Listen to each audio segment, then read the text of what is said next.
Hello, welcome to Emerald Lake. I'm Raven. I'll be reading the stories tonight. So we had our spooky earlier stream, and now we have the more cozy fairy tale stream with the ASMR triggers between stories. We book. We back. And I have all of my triggers out ready. We have learned about the cards that I have to not be so aggressive. I have to turn the volume way down and do dealing instead of. Ooh! Thank you for subscription. I will be dealing the cards and not shuffling them, since it is very stiff new cards that will be aggressively loud. You see a button and you want to click it. You did. You clicked a button. Okay. There's about to be an ad running, and I'll probably be running another ad. It said share. Oh, well, I like that too. Whoever else we can add in would be great. Sharing is caring. If you care about your ASMR fan friends, share your favorite ASMR streamers. That's it. What was I saying? I don't know what I was saying. I forgot it. Hi, Death Noah, you distinguished gentleman, little frog. Yes. Oh, yes. We are definitely doing triggers between stories again. The Enchanted Watch. Oh, that wasn't supposed to be seen yet because we're not actively reading it. I haven't been on top of those well enough recently.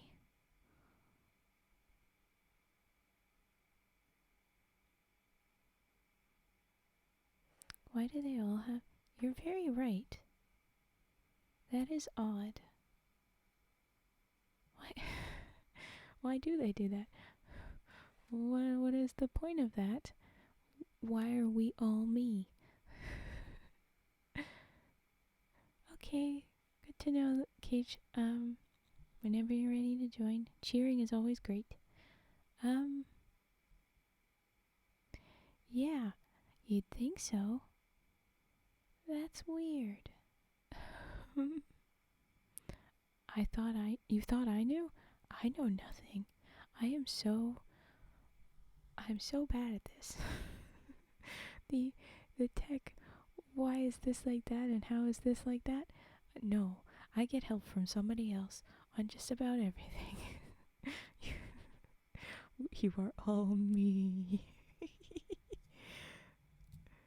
Maybe it's just for followers. Quick, someone unfollow me, send a message, and then follow me again, and then we'll find out.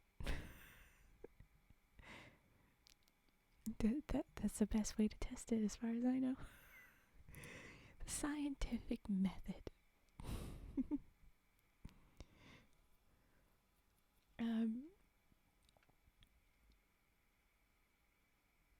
Bookie, did you unfollow and then try again? Cookie. Oh, I want Cookie. Yeah, that didn't change. It all. Oh, you know why? It's just yeah. See, it was a little bit late to recognize you like that, because it took a while for my followers count at the top of the stream manager thing to say one less, and then now it's recognizing that you're back. I have no idea why it's like that. We'll have to Google it. I'll have to ask the internets instead of me. Because, yeah, I'm not gonna know for most things. Oh, yeah. So, unlike the earlier stream, we have all of the triggers. All of the list is up. I was looking into channel points. I don't have things set up properly yet for redeems quite yet, but I will be doing that. I hope to have that by next week, all sorted. I might have things sorted by the 13th, but I'm not going to promise that. My schedule filled in a couple days so quickly and fully, like 16-hour days if that happens. It's ridiculous. So, I will do what I will do when I will do it. But okay. So, yeah, I welcome everybody. We'll get to our fairy tales. We'll get cozier. We won't be as scary. There might be some fairy tale bullshit as that happens. If you've been here before, you know they do their weird things where they're just operating on a very old level, and then somebody has written it, and then somebody has translated it, and then sanitized it or twisted it. We never. Oh, wow. Oh, sorry. I will say I have the story up, and I was just looking around the screen, and I did see the phrase "kill a dog."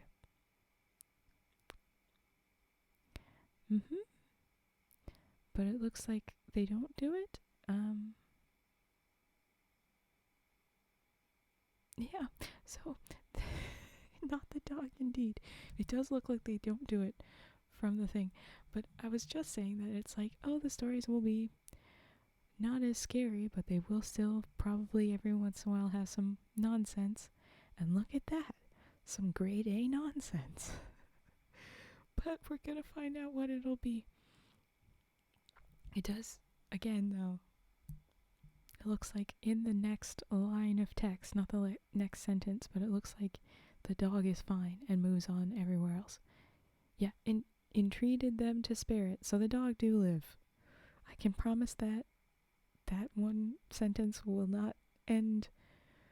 Yeah, okay, but there's still gonna be weirdness, so you never know. Oh, we have had some weird, awful bits and twists of those. They have done the kill the dog effectively, but not dogs in those cases. Oh no, one of them was a little dog. Oh, that one story was just absolutely awful. For that particular thing. But okay, I've been rambling and stalling enough, haven't I? We don't need to do that anymore. Okay, the Enchanted Watch from the Green Fairy Book.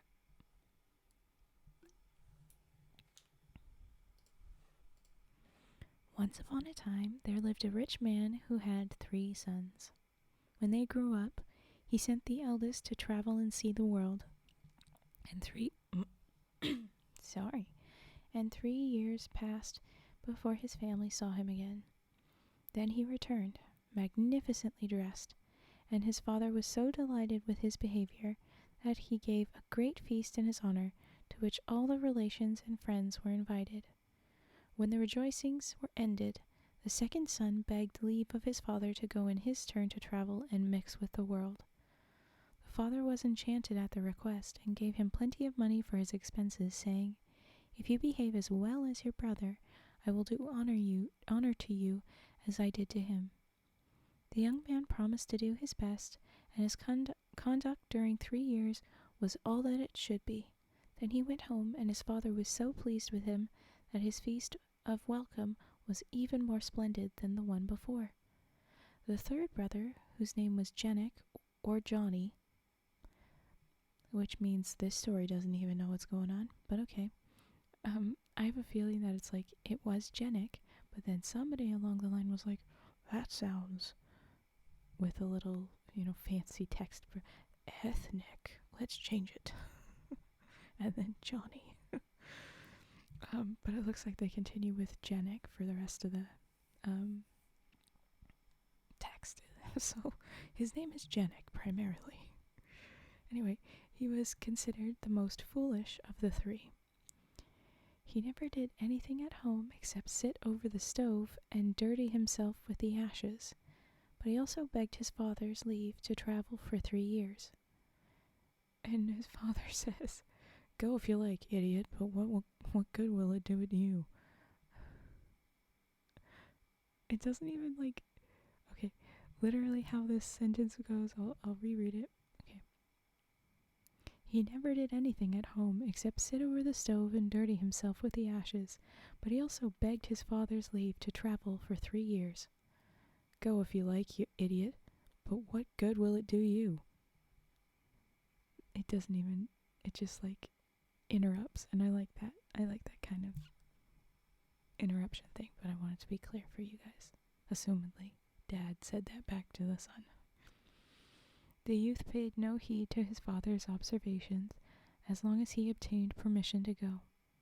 The father saw him depart with joy, glad to get rid of him, and gave him a handsome sum of money for his needs. Once, as he was making one of his journeys, Jennick chanced to cross a meadow where some shepherds get lost, idiot. Where some shepherds were just about to... Say it with me, folks. Sorry. Kill a dog. He entreated them to spare it. Yay, okay. And give it to him instead, which they willingly did. And he went on his way, followed by the dog. A little further on, he came upon a cat, which someone was going to put to death. He implored its life, and the cat followed him. Finally, in another place, he saved a serpent, which was also handed over to him, and now they made a party of 4. The dog behind Jennick, the cat behind the dog, and the serpent behind the cat.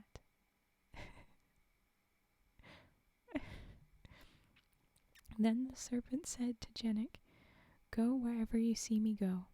For in the autumn, when all the serpents hide themselves in their holes, this serpent was going in search of his king, who was king of all the snakes. Yes, dog saved, cat saved, and it sounds like serpent wasn't fully in threat, but maybe it was. It says saved a serpent, so it's sort of in threat. I don't know. But everybody's safe. Cool. Go Jennick. Not an idiot at saving animals. Good guy. Okay. Anyway, the snake says he's looking for the king of all the snakes. Then he says, Then he added, My king will scold me for my long absence. Everyone else is housed for the winter, and I am very late. I shall have to tell him what danger I have been in, and how, without your help, I should certainly have lost my life. The king will ask you what you would like in return, and be sure you beg for the watch which hangs on the wall. It has all sorts of wonderful properties. You only need to rub it to get whatever you like. No sooner said than done. Jennick became the master of the watch, which suggests that they were just like immediately at the Snake King and immediately had that conversation, but okay. He became the master of the watch, and the moment he got out, he wished to put his virtues to the proof. He was hungry, and thought it would be delightful to eat in the meadow a loaf of new bread and a steak of good beef, washed down by a flask of wine. So he scratched the watch, and in an instant it was all before him. Imagine his joy. Where did the dog and the cat go? I mean, good that he saved them, but where did they go? Anyway. Evening soon came, and Jennick rubbed his watch, and thought it would be very pleasant to have a room with a comfortable bed and a good supper. Didn't you just eat? Anyway, in an instant they were all before him. After supper he went to bed and slept till morning, as every honest man ought to do. Then he set forth for his father's home, his mind dwelling on the feast that would be awaiting him. But as he returned in the same old clothes in which he went away, his father flew into a great rage and refused to do anything for him. Jennick went to his old place near the stove and dirtied himself in the ashes without anybody minding. Okay then. The third day, feeling rather dull, he thought it would be nice to see a 3-story house filled with beautiful furniture and with vessels of silver and gold. So he rubbed the watch, and there it all was. Jennick went to look for his father and said to him, You offered me no feast of welcome, but permit me to give one to you, and come and let me show you my plate." The father was much astonished, and longed to know where his son had got all his wealth. Janek did not reply, but begged him to invite all their relations and friends to a grand banquet. So the father invited all the world, and everyone was amazed to see such splendid things, so much plate, and so many fine dishes on the table. After the first course, Janek prayed his father to invite the king and his daughter the princess. He rubbed his watch and wished for a carriage ornamented with gold and silver, and drawn by 6 horses, with harnesses glittering with precious stones. The father did not dare to sit in this gorgeous coach, but went to the palace on foot. The king and his daughter were immensely surprised with the beauty of the carriage, and mounted the steps at once to go to Janek's banquet. Then Janek rubbed his watch afresh, and wished that for 6 miles the way to the house should be paved with marble. Whoever felt so astonished as the king? Never had he travelled over such a gorgeous road. When Janek heard the wheels of the carriage, he rubbed his watch and wished for a still more beautiful house, 4 stories high, and hung with gold, silver, and damask, filled with wonderful tables, covered with dishes such as no king had ever eaten before. The king, the queen, and the princess were speechless with surprise. Never had they seen such a splendid palace, nor such a high feast. At dessert, the king asked Janek's father to give him the young man for his son-in-law. No sooner said than done. The marriage took place at once. Geez, everything moves pretty swift here. And the king returned to his own palace, and left Janek with his wife in the enchanted house. Now Janek was not a very clever man. At the end of a very short time he began to bore his wife. She inquired how he managed to build palaces, and to get so many precious things. He told her all about the watch, and she never rested till she had stolen the precious talisman. One night she took the watch, rubbed it, and wished for a carriage drawn by 4 horses, and in this carriage she at once set out for her father's palace. There she called her own attendants, bade them follow her into the carriage, and drove straight to the seaside. Then she rubbed the watch, and wished that the sea might be crossed by a bridge, and that a magnificent palace might arise in the middle of the sea. No sooner said than done. The princess entered the house, rubbed her watch, and in an instant the bridge was gone. Okay, this poor princess girl I fully support, because her dad saw a rich man and was like, oh, well, I must give you my daughter because she is property. And then the rich man was like, okay, cool, you can have all this stuff. I am boring. Yep. And then she was like, well then I'm gonna make my own life, and girl, go. So I'm cheering her on, but still the next sentence says, left alone, Janek felt very miserable. Oh. His father, mother, and brothers, and indeed everybody else, all laughed at him. It's not worth laughing at. Nothing remained to him but the cat and dog whose lives he had once saved. Okay, cool. They didn't just disappear. I like that. He took them with him and went far away, for he could no longer live with his family. Because they kept laughing at him. I was like, why? I was like, oh yeah, because I can't. Okay. He reached at last a great desert and saw some crows flying towards a mountain. One of them was a long way behind, and when he arrived, his brothers inquired what had made him so late. Winter is here, they said, and it is time to fly to other countries. He told them that he had seen in the middle of the sea the most wonderful house that was ever built. On hearing this, Janek at once concluded that this must be the hiding place of his wife, so he proceeded directly to the shore with his dog and his cat. When he arrived on the beach, he said to the dog, "You are an excellent swimmer, and you, little one, are very light. Jump on the dog's back, and he will take you to the palace. Once there, he will hide himself near the door, and you must steal secretly in and try to get hold of my watch." No sooner said than done. two animals crossed the sea, the dog hid near the house, and the cat stole into the chamber.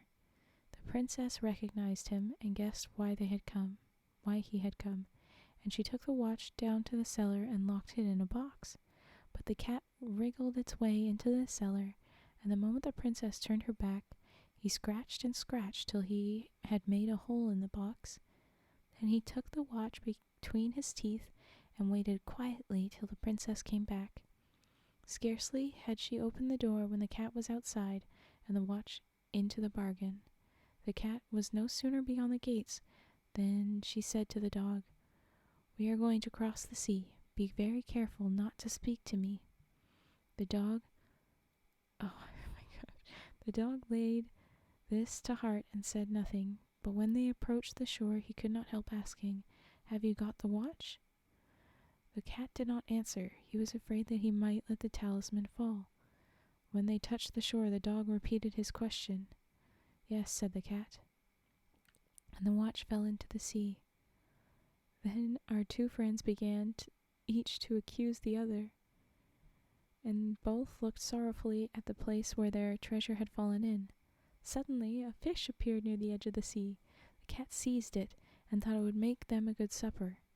"I have 9 little children," cried the fish. "Spare the father of a family." "Granted," replied the cat, "but on condition that you find our watch."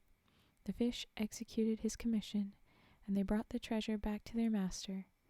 Janek rubbed the watch and wished that the palace, with the princess and all its inhabitants, should be swallowed up by the sea. No sooner said than done. Janek returned to his parents, and he and his watch, his cat, and his dog lived together happily to the end of their days. What? The end. Okay. Cruel. I was really hoping Buddy would have been like, "Now make a bridge," or "Now make me more interesting." Like, I thought he'd want to be with his wife, but he just like murders everyone? What the hell? Dude. But at least the animals didn't die. I will give it that. And I did really love that it says the watch fell into the sea, then our two friends. Like, it's just a wholesome way to refer to the characters that they don't always have. You know, that might have just been very boring, or, you know, of course they gendered the dog boy and the cat girl. It's very classic. They just made little assumptions that it's like, oh, whatever. But our two friends is so much sweetness that I like it. Still, yeah, okay. Screw that princess, I guess. Oh, she was a thief, but I'm still thoroughly on her side. Does no one else agree that she was treated like an object, and then she was like, well, fuck being an object in a boring house that my dad decided I should live in? I'm gonna go and make my own stuff.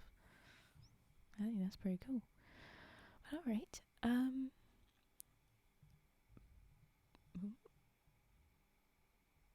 I am gonna look at what the next story is, but please drop in your trigger requests. Ooh. It's another pretty short one, so I'll do that one next after. Yeah, everything went very fast suddenly. It's very classic. This one looks fun. I did see one sentence that I think I'm gonna have fun saying later. And it's not very long, but it is like it's got its thick paragraphs instead of really loose stuff. But I'm going to have to like take a short break after this one, it looks like. It won't be very long.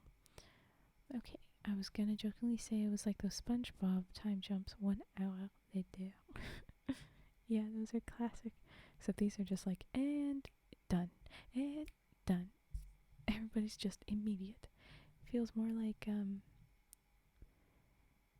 dreams where things get like weirdly atemporal, where it's like, okay, this is the timeline of things, but suddenly it'll happen quickly, and then suddenly it'll be very slow, and, like those kinds of things.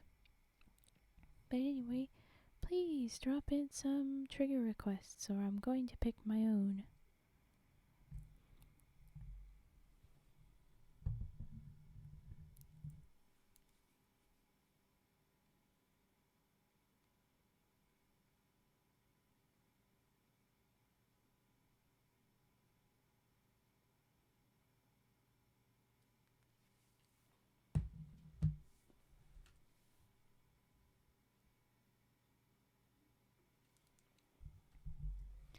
Wow.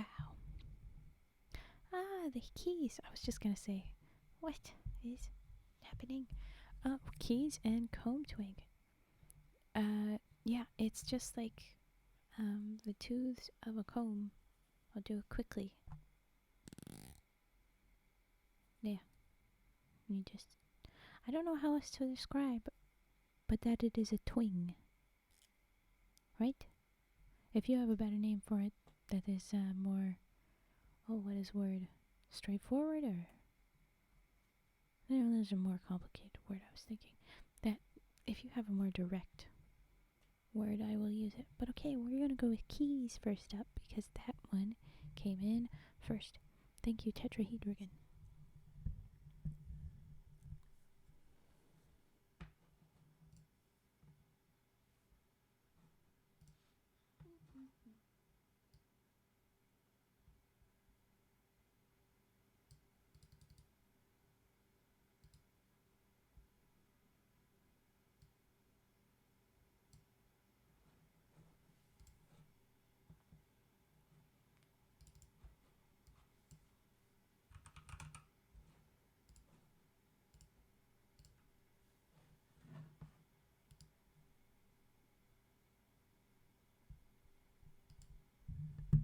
Ah, perfect. Glad you got it. And after this, we'll do Dark Storm's request for the comb, if that was indeed a request. If not, I'll leave it alone. But yeah, keys now.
And there you go, there was keys.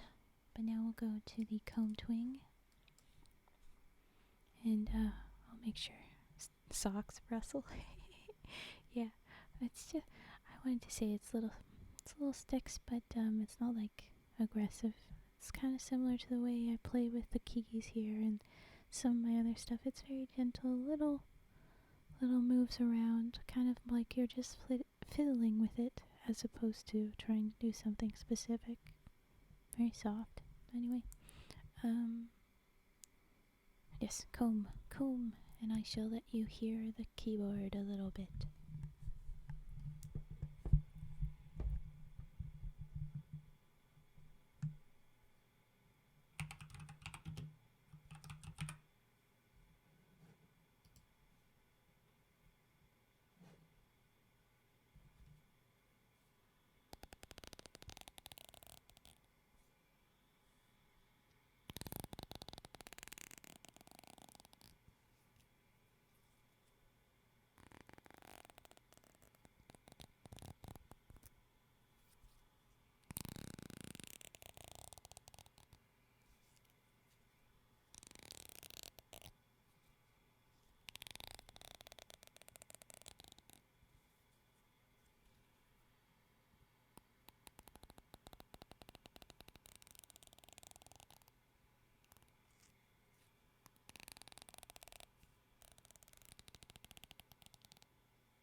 And there was Coatwing. Did you want the sticks rustle, or were you just laughing that you misread? Because I will go with either. Did I add that? Oh yeah, I did have typing on there. That is good. I forgot to double check that one last time. And if you guys have a inclination to have lots more sticks, sorry, I'm just thinking, brain. If you have a inclination for lots more triggers, just keep requesting them. I've noticed people kind of slowed down, and deal, Tetra.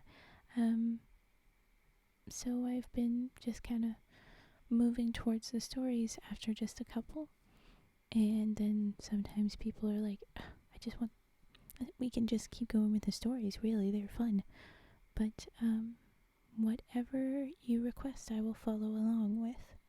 And I'll probably be in the future doing strictly ASMR streams at some point. Tapping one? Yes. Okay, so I don't say tapping on it, and I should. When it's the glass jar, I have a glass to tap. I have tapping. But also, any of those objects, you can say, well, how about you just tap that material? But I can do that.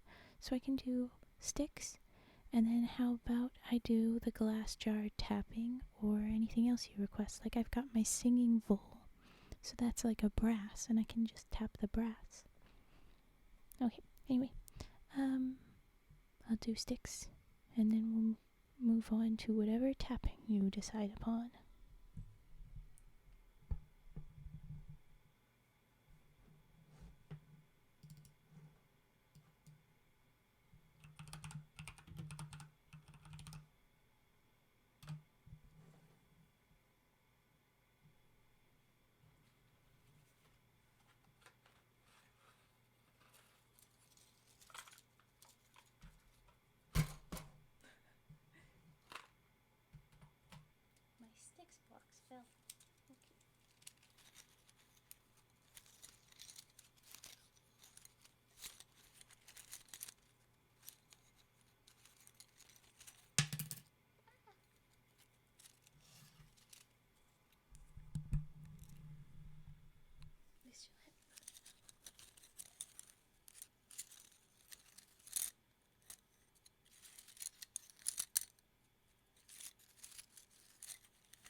And that's all the sticks are away.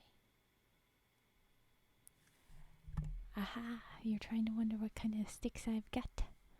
What are your guesses? Sounds like colored pencils? Not actually colored pencils.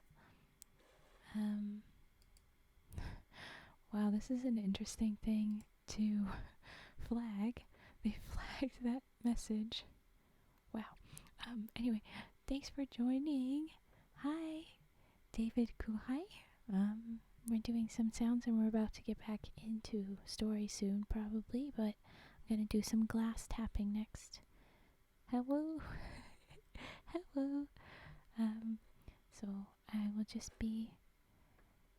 You noticed?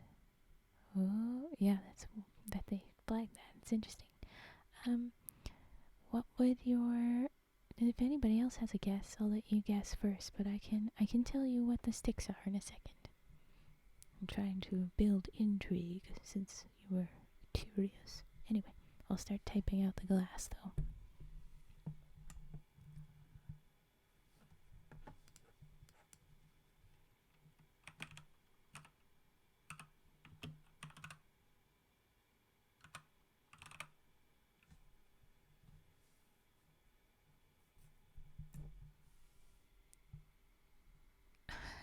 Because it was a trip, or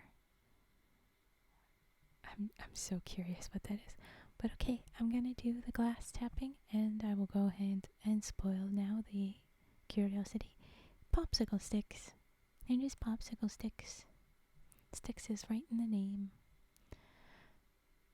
Oh wow, that's odd. Anyway, okay, glass tapping. I'll start with a jar, and then I'll grab a bottle. Here we go.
This is actually a little candle, and so I take off its little jar lid, and I'm going to put it back, and I'm going to move to the bottle now.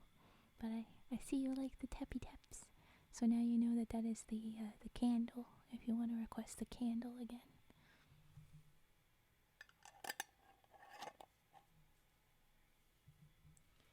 And there is definitely a different sound to tapping the top when the lid is on versus off, so that's why I like to do that.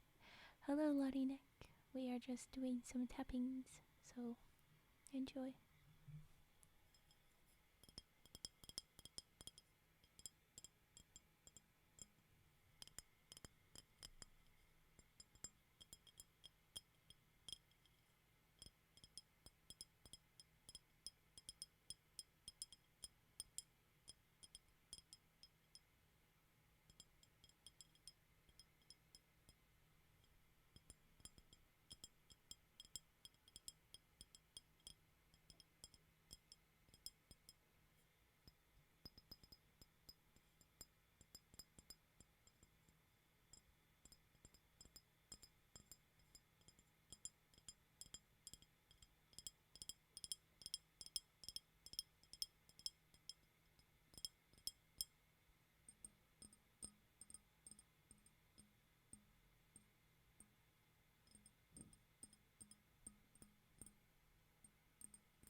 there you go for glass tapping. But since you seem to really like all the tippy taps, I'm gonna go ahead with that thought I had of tapping my singing bowl.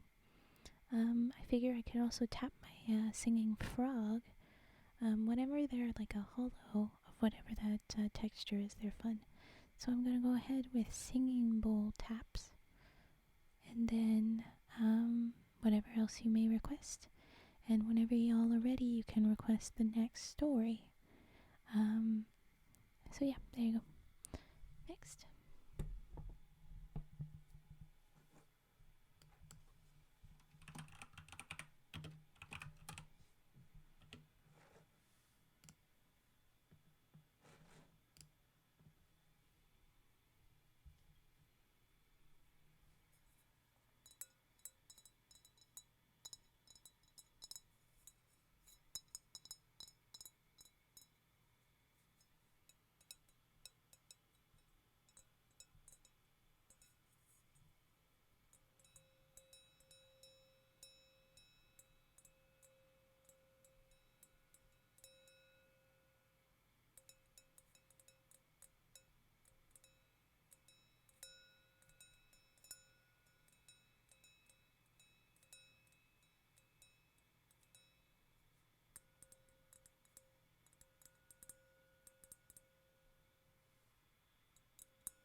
I'll say that that's it for the singing bowl taps, and I'll respond to comments now.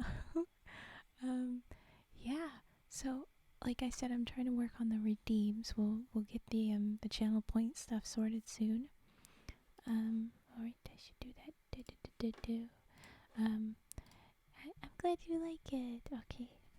I need to add specifically that there are tap options. That's what I need to do. Understood.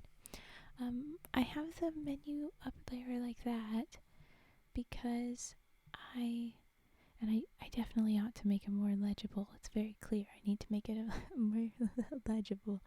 I'm gonna be picking new fonts, redesigning, I think, soon. But brain. Oh, you like it? Yeah. So I wasn't sure which one I should do, the ringing or not ringing. But I thought that I should do lots of the ringing. It's basically if you have the other hand or the other fingers covering the top or the bottom, like as suppressed as you have it versus as free as you have it. So when I have it sat on its little pillow, it's the least compressed that it can be, and then it'll ring nicely. So I'll do that more. But okay, the menu, I will do that. My one problem is that sometimes I don't always have these items available. Like, there are certain things I don't want to do sometimes. Like, if it's gonna be too much of a problem, or if that particular item is gonna have to be in use another way. Yeah, but I will try and have all of the redeems so that everything is up like that. And then I I saw your comment, Tetrahedron. I don't know if you noticed. I intentionally did the look again so that it would do it again to you. um, I find that very fun all the time. If you have the like, oh, the model looks like it's looking at something that's not actually in the stream. It's cute. I like it a lot. Um, and I was gonna say the popsicle sticks. I thought that they sounded extremely popsicle sticky, but that's the fun bit about not having your visual stimuli involved while you're just hearing things. You have no idea. That's why Foley in TV and stuff has always amused me. You know, the sounds that they make, like how do they fake the footstep sounds, or you know, there's all the technical stuff. Like there was a guy that made a bunch of videos about the stuff that has to be fake props that's quieter, because if you have the real stuff like the paper bag grocery stuff, they can be very, very loud, and the plastic ones can be bad too. And then whatever dialogue they have to say is very hard to hear, so they have to make up fake, very quiet grocery bags and stuff like that. And then it's too quiet and you gotta add stuff in on the side. It's so weird. But I've always found that stuff very interesting, where how can you pretend one object is a different one? So far I've been very straightforward. All of my objects are really what they are. But yeah. With the trigger redeems, if you set them to the channel point redeems, I know you can turn individual redeems on or off whenever you want. Perfect. That's exactly what I'll do. I didn't know I could do that. And thank you, Tetrahedron. Hi, Sphinx. Thank you. Yeah, I think the artist did very good, and then I did some color play that made it look the way just I wanted. We haven't seen much of her. Let's pull back. You can see the boobs. There's the boobs. But yeah, her clothes are kind of cool too. They've got the little sparklies. It's fun. Okay. If there's no more requests for the sounds, we're gonna do the story next. But I actually have thank you. Well, thank you, Tetrahedron. I'm going to run an ad, and I'm going to take maybe 2 minutes on a break. But I will pop out and be back. And when I am back, I will do the story, unless you have other redeems. But it's not a very long story, so it won't be that long if we do the story and come back to the redeems. There's plenty more. Yeah, and I'm learning things.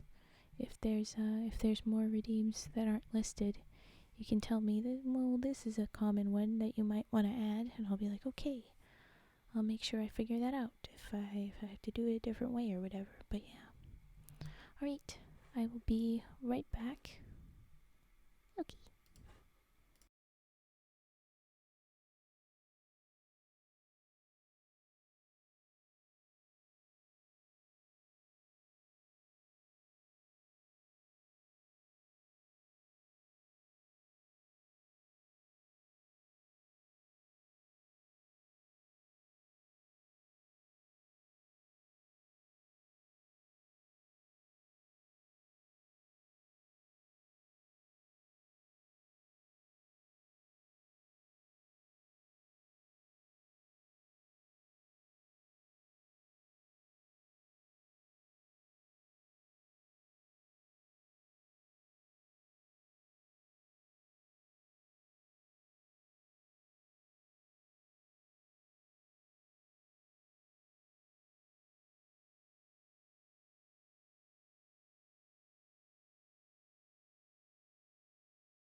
Okay, I'm sorry. I didn't expect it to be quite that long, but we got through it.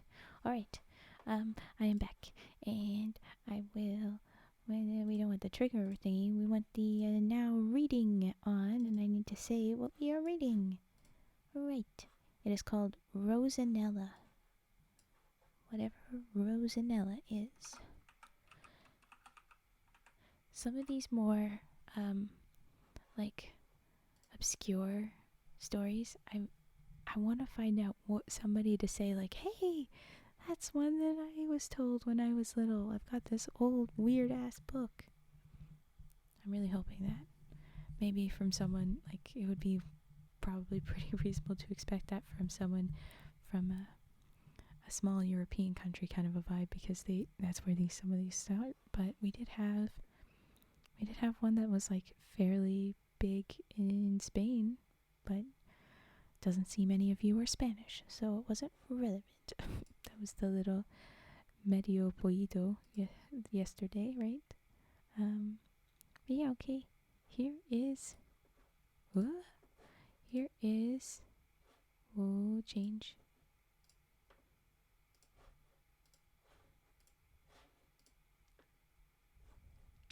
Things. Very fair. Here's Rosanella then, and maybe we'll recognize it later. Here we go. Everybody knows that though the fairies live hundreds of years, they do sometimes die, and especially as they are obliged to pass one day in every week under the form of some animal, when of course they are liable to accident.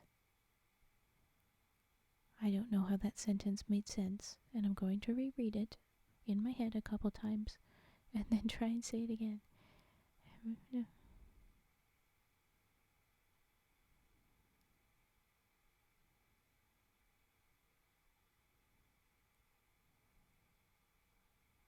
No, I really don't know how that works. Confusing sentence structure. Good, good example of probably weird old stories. Thank you for subscription. There's the. I beat the robot that time. Ha ha ha ha. Anyway, everybody knows that though the fairies live hundreds of years, they do sometimes die, and especially as they are obliged to pass one day in every week under the form of some animal, when of course they are liable to accident. I really still don't understand what that is. Little dino dance. I like when you get the little dino dance for the subscriber. I like that the bot has that. Everybody else party. Go for it. We do have our own. We do have our own dancing frog now too, instead of just bouncing. Where's the dancing frog? Where's my dancing frog? There we go. Everybody dance. My frogs can now have their own little raves. I'm glad. Okay. Hello, everyone. Sorry. It was in this way that death once overtook the Queen of the Fairies, and it became necessary to call a general assembly to elect a new sovereign. After much discussion, it appeared that the choice lay between two fairies, one called Serpentine and the other Paradamie. No clue if I pronounced that right, but I have a pretty good feeling no one would be able to tell me what the exact pronunciation would be. Anyway. And their claims were so equal that it was impossible without injustice to prefer one to the other. Under these circumstances, it was unanimously decided that whichever of the two could show to the world the greatest wonder should be queen. But it was to be a special kind of wonder. No moving mountains or any such common fairy tricks would do. Serpentine, therefore, resolved that she would bring up a prince whom nothing could make constant. So, what does that mean about the prince? He is never constant. Okay. When a while Paridamie decided to display to admiring mortals a princess so charming that no one could see her without falling in love with her. They were allowed to take their own time, and meanwhile the 4 oldest fairies were to attend to the affairs of the kingdom. I mean, why not just let the whole collective of elder fairies be in charge? No? Okay. We have to have a monarchy. Fine. Now, Paridamie had for a long time been very friendly with King Bardondun, fun, who was a most accomplished prince, and whose court was the model of what a court should be. His queen, Balanis, was also charming. Indeed, it is rare to find a husband and wife so perfectly of one mind about everything. They had one little daughter, whom they had named Rosanella. Sorry, I was like, what did I say before? Yeah. Because she had a little pink rose printed upon her white throat. Oh, imagine if you had a rose-shaped birthmark on your neck. That's her. From her earliest infancy... Oh, and you're white. They did say her white throat, but okay, whatever. And I guess your rose birthmark can't be brown. It's got to be not purple, pink, but specifics. From her earliest infancy, she had shown the most astonishing intelligence, and the courtiers knew her smart sayings by heart and repeated them on all occasions. In the middle of the night, following the assembly of fairies, Queen Balanis woke up with a shriek, and when her maids of honor ran to see what was the matter, they found she had had a frightful dream. "I thought," said she, "that my little daughter had changed into a bouquet of roses, and that as I held it in my hand, a bird swooped down suddenly and snatched it from me and carried it away. Let someone run and see that all is well with the princess," she added. So they ran, but it was their dismay when they found that the cradle was empty, and though they had sought high and low, not a trace of Rosanella could they discover. The queen was inconsolable, and so indeed was the king. Only being a man, he did not say quite so much about his feelings. Can someone clip that? 'Cause classic. He presently proposed to Balanis that they should spend a few days at one of their palaces in the country. Actually, I'm going to copy and paste this and have this be prepared because I like this quote. It's a vibe. I wasn't expecting it to be so blunt. So now, there you have that. The queen was inconsolable, and so indeed was the king, only, being a man, he did not say quite so much about his feelings. You don't need to do that. Anybody of any gender can go ahead and talk about their feelings, but okay. He presently proposed to Balanis that they should spend a few days at one of their palaces in the country, and to this she willingly agreed, since her grief made the gaiety of the capital distasteful to her. One lovely summer evening, as they sat together on a shady lawn shaped like a star, from which radiated 12 splendid avenues of trees, the queen looked round and saw a charming peasant girl approaching by each path, and what was still more singular was that every one carried something in a basket which appeared to occupy her whole attention. As each drew near, she laid her basket at Balanis's feet, saying, "Charming queen, may this be some slight consolation to you in your unhappiness." The queen hastily opened the baskets and found in each a lovely baby girl about the same age as the little princess for whom she sorrowed so deeply. The fuck? You miss your daughter, so now you're going to have how many? 12. 12 new babies from random peasant girls. Lovely. What? Okay. At first sight, at first the sight of them renewed her grief, but presently their charms, as one does, yeah, I guess so, as their charms so gained upon her that she forgot her melancholy in providing them with nursery maids, cradle rockers, and ladies in waiting, and in sending hither and thither for swings and dolls and tops and bushels of the finest sweetmeats. Oddly enough, every baby had upon its throat a tiny pink rose.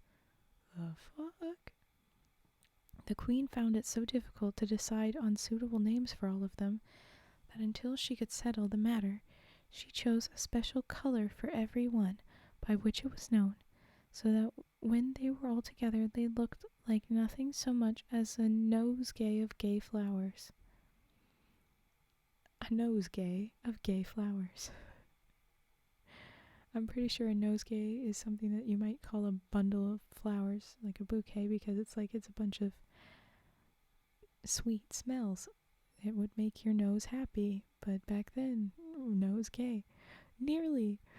Rosanella, probably Rosanella yellow, Rosanella purple, Rosanella, like that.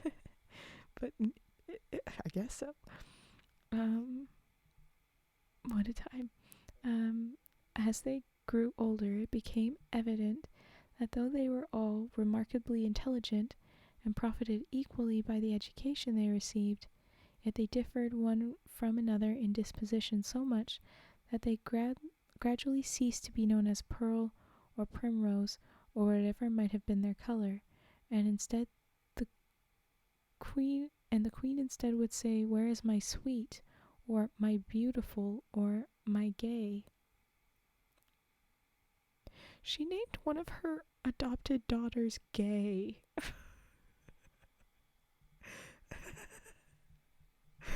I know it's a different meaning, but I love it that she'd be like, "But where's the queer one? Where's the lesbian?" No. Okay. So now they're not the colors like pearl or primrose, but sweet, beautiful, gay. Of course, with all these charms, they had lovers by the dozen. Not only in their own court, but princes from afar. And princesses too, I hope. Yes, yeah. But that usually happens at some point in all of these. Like, I always laugh at some dumb bit of it. We'll have some dumb jokes. Did you not see me earlier when I was acting so stupid about all the hugs and slapping? Oh, I need to figure out making a frog bot so that we can all slap the frog, so that there's someone to slap, but we don't offend each other. If any of you want to slap me, I won't take offense. I mean, digitally slap me. Don't slap me in real life unless there's a reason. But, yeah, so then you can have silly fun. I need to do that. But I laughed lots of that. Anyway, I know that one was stupid. You slapped yourself. I noticed that you could do that, and I wanted to do that, but you beat me to it. Let's just slap slap ourselves sometimes. Okay. Where were we? They had lots of lovers, that's why, who were constantly arriving, attracted by the reports which were spread abroad, but these lovely girls, their first maids of honor, were as discreet as they were beautiful, and favored no one, because they only had princes show up, and we know at least one of them's gay. Sorry. But let us return. It's just like, I'm happy to say the gay and any of the others. I didn't giggle at gay flowers, but my gay with a capitalized G. Send me my gay. In walks the gay best friend, tropiest person you've ever seen. Yes, my gay. Come sit. I'm gonna giggle, okay? I'm gonna love it. Okay, sorry. They favored no one. But let us return to Serpentine. Remember, we have these fairies. It wasn't random. Slap yourself. Oh no. There's been too much self-aggression. Don't slap yourselves.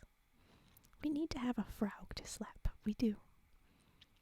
Which means now we need to have an emote for a slap frog. And a hug frog, maybe? Oh my gosh. It does. I know it does. Bring me my gay lord. Hug frog, slap frog. Vetster, you hearing this? We gotta add him to the list. Ooh. Slap frog, hug frog are gonna be the next best thing. Okay. Serpentine. She had fixed upon the son of a king, who was a cousin to Bardendun.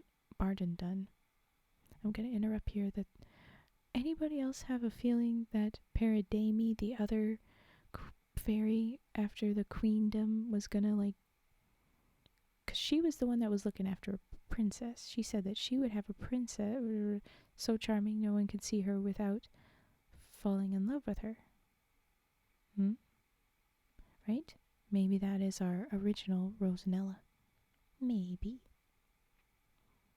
But okay, yeah, Serpentine is going after a cousin to Bardendun to bring up as her fickle prince.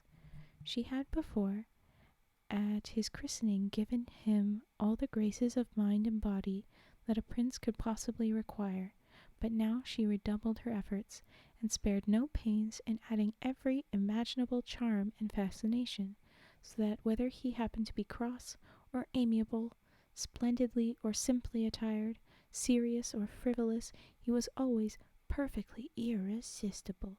Okay, so he has no choice and to always be sexy. What a curse. In truth, he was a charming young fellow, since the fairy had given him the best heart in the world as well as the best head. No, I did not. Okay. He's got a good head on him, and a good heart, and had left nothing to be desired but constancy. For it cannot be denied that Prince Mirliflor,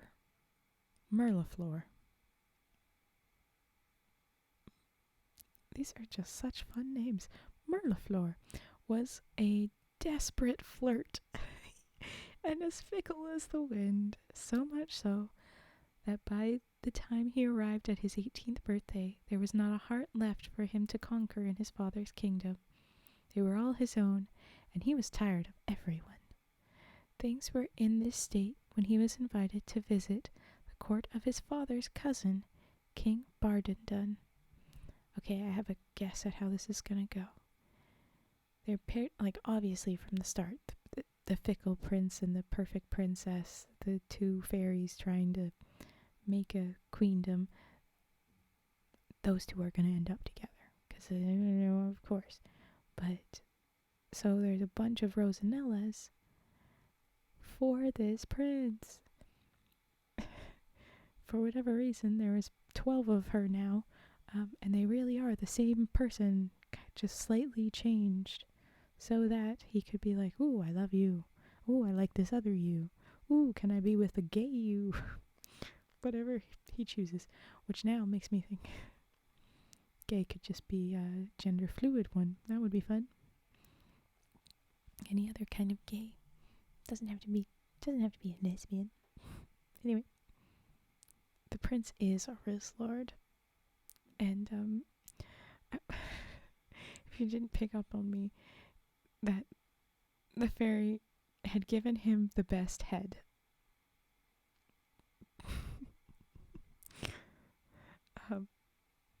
Anyway, okay. Imagine his feelings now that he's arrived. Imagine his feelings when he arrived and was presented at once to 12 of the loveliest creatures in the world, and his embarrassment was heightened by the fact that they all liked him as much as he liked each one of them, so that things came to such a pass that he was never happy a single instant without them. For could he not whisper soft speeches to Sweet and laugh with joy while he looked at Beauty? And in his more serious moments, what could be pleasanter than to talk to Grave upon some shady lawn, while he held the hand of Loving in his own, and all the others lingered near in sympathetic silence? So let's see if I can't collect all the names. There's Sweet, Beautiful, Gay, and then he says soft speeches to Sweet, we already met her. Laugh with joy. Looked at Beauty. Well, there's Beautiful. Maybe someone different from the Beauty, but I'm gonna guess it's the same person.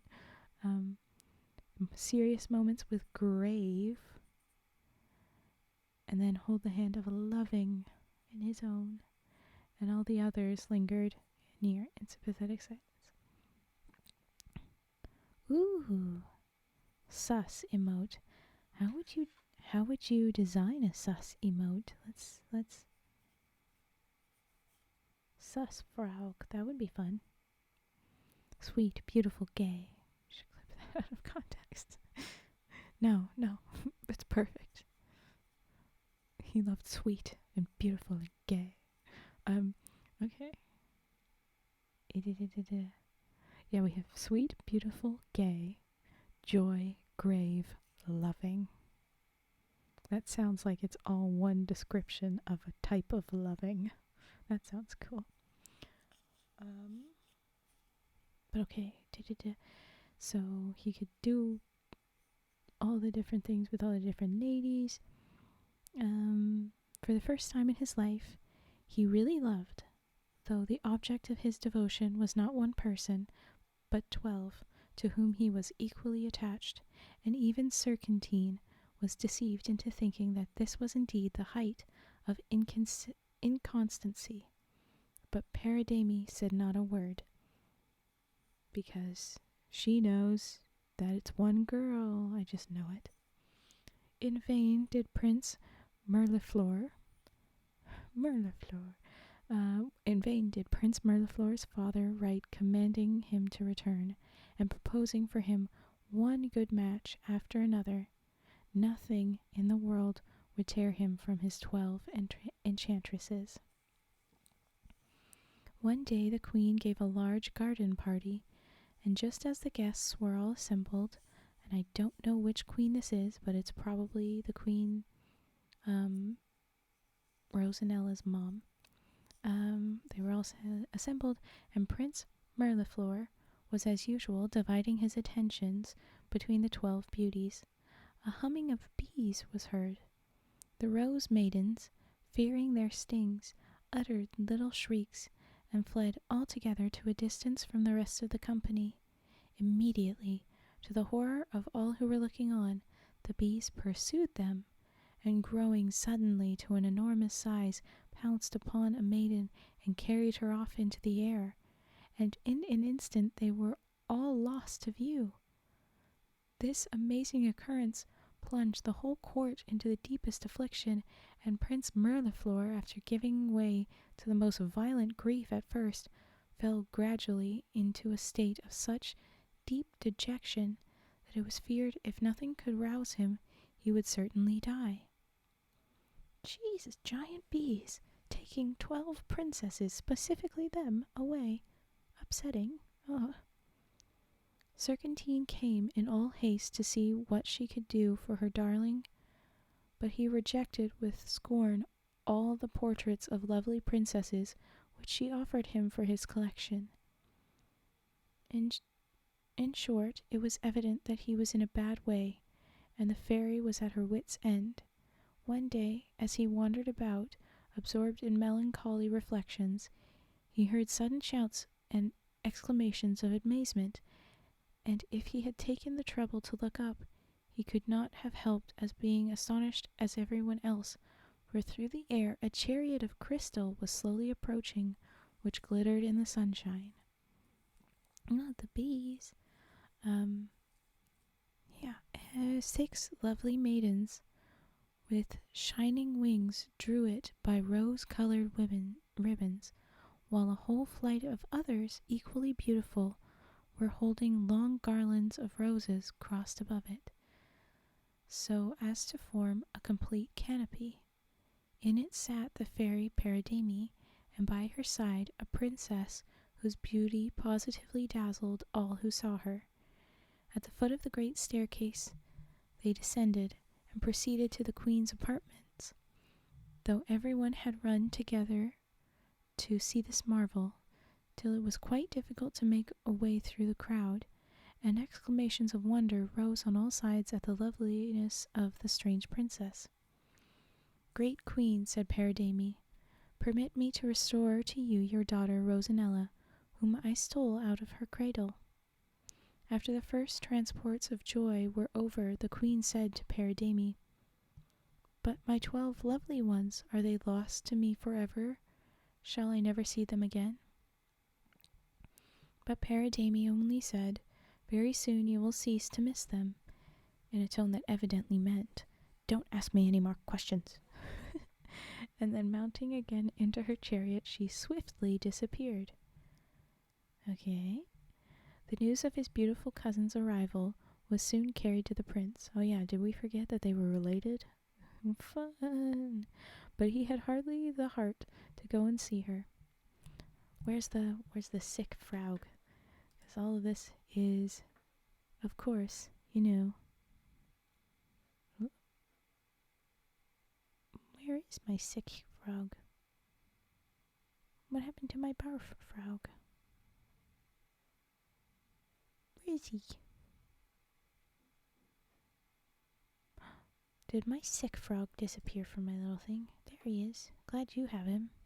It wasn't popping up for me. Anyway, because it's more incest, and I will say, the whole menagerie for the prince. Anyway, don't ask me anywhere. And then she disappeared. The news of his beautiful cousin's arrival was soon carried to the prince, but he had hardly the heart to go and see her. However, it became absolutely necessary that he should pay his respects, and he had scarcely been 5 minutes in her presence before it seemed to him that she combined in her own charming person all the gifts and graces which had so attracted him in the 12 rose maidens, whose loss he had so truly mourned. And after all, it is really more satisfactory to make love to one person at a time. This whole story, the moral of this story with that sentence is very clear. It is really more satisfactory to make love to one person at a time. Is anti-orgy. How rude. Anyway, so it came to pass that before he knew where he was entreating his lovely cousin to marry him, or barfing a few more times, and the moment the words had left his lips, Paridamie appeared, smiling and triumphant, in the chariot of the Queen of the Fairies, for by that time they had all heard of her success, and declared her to have earned the kingdom. She had to give a full account of how she had stolen Rosanella from her cradle and divided her character into 12 parts, that each might charm the Prince Mirliflor, and when once more united might cure him of his inconstancy once and forever. That she did, and as one more proof of the fascination of the whole Rosanella, I may tell you that even the defeated Serpentine sent her a wedding gift, and was present at the ceremony, which took place as soon as the guests could arrive. So again, they just marry immediately. Lovely. Prince Mirliflor was constant for the rest of his life, and indeed, who would not have been in his place? As for Rosanella, she loved him as much as all the 12 beauties put together, so they reigned in peace and happiness to the end of their long lives. The end. Well, I'm glad that they were happy, but at the same time, this fairy was like, I'll show you a wonder. I'll make a man that cannot make up his mind and will keep sleeping around. Is that really a wonder? Is a bit of a question, but at the same time, the whole moral thing is, but here's the thing. Mr. Prince, if you had spent time, if you had been given the right ladies to really look at, you'd see that we all have within us multitudes, because the one woman was the 12 women, and if you had spent more time with them, you would see women have multitudes within them. You little is okay, but then also weird side. It is more satisfactory to make love to one person at a time. It didn't say to love, but to make love to. So it's very clearly, it's explicitly saying orgies are not as fun as you think. So okay, there you go. Fun. What a wild ride. But yeah, so we only ever got 1, 2, 3, 4, 5, 6. We only got half of these 12 ladies' names. But we did get, at least they did imply a little bit more than, like, we had sweet and beautiful and happy, okay, but also joy at that time would have been the same meaning, so that's a bit odd. So that's why I do think gay is queer. In this essay, I will prove, sorry. And then grave is the only one that's dark, because the next one is loving. The only one serious, the only one somber or not high in happy spirits. So I'm hoping the other 6 are, other different aspects, not just like generally all very positive aspects. But yeah. What a story. What do you guys think of that? I mean, I kind of want to put a star next to it and like reconsider it some other time for some of the little pieces that it had. Bring me my gay. Literally, this mother asks for her gay daughter. Bring me my gay. Classic marrying your cousin of the royalty nonsense. And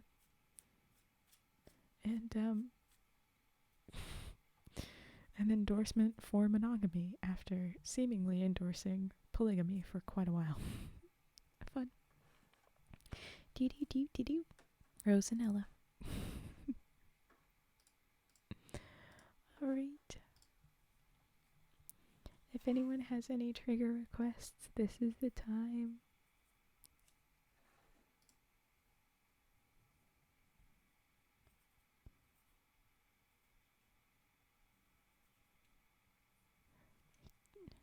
My little thing. Just writing notes here. I like to keep track of the stories we've read, so I'm writing that down finally.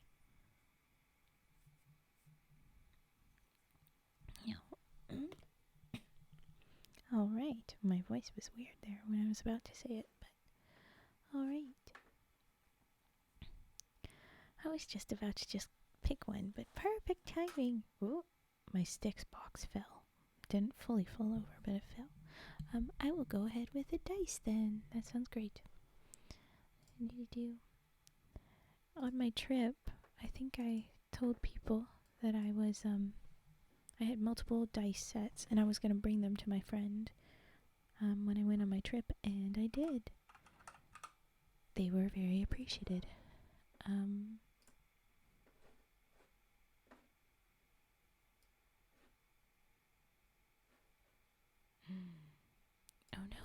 Oh no, what did I do? What have I done? There you go.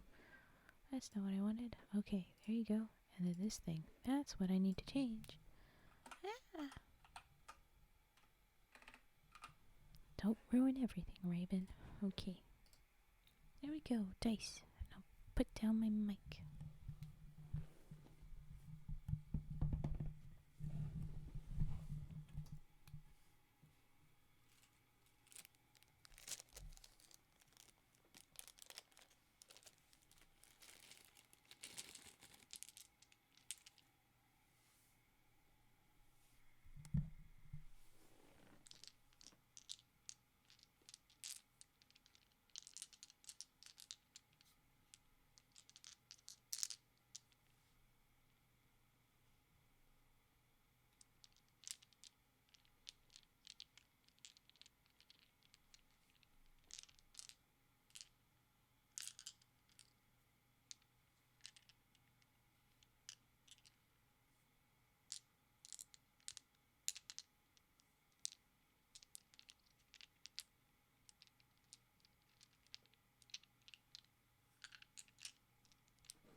Hey, Tago. We're just doing some dice right now, and I'm laughing that I got slapped for rolling a nat 1. Oh no. I'm rolling 7 dice in my hand, so I hope I didn't roll 7. But I did probably land on 1 at least once in playing with these now. Okay.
I don't know what show is Oshinoko, but tell us what happens in it that you were so surprised at whatever happened. You have no idea what's going to happen, and then you see this? What was it? I don't know the show. Or maybe don't say it, but I don't know. I don't know. I'm curious what it was, but maybe no spoilers. Oh! My model was freezing because I'm not looking at the right place.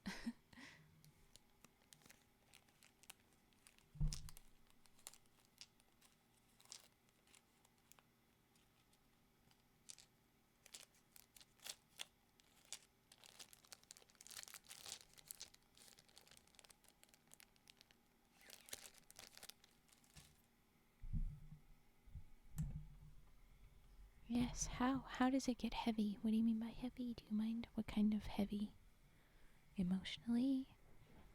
Ooh. But, okay, that was the dice. Do we have any other requests? There you go.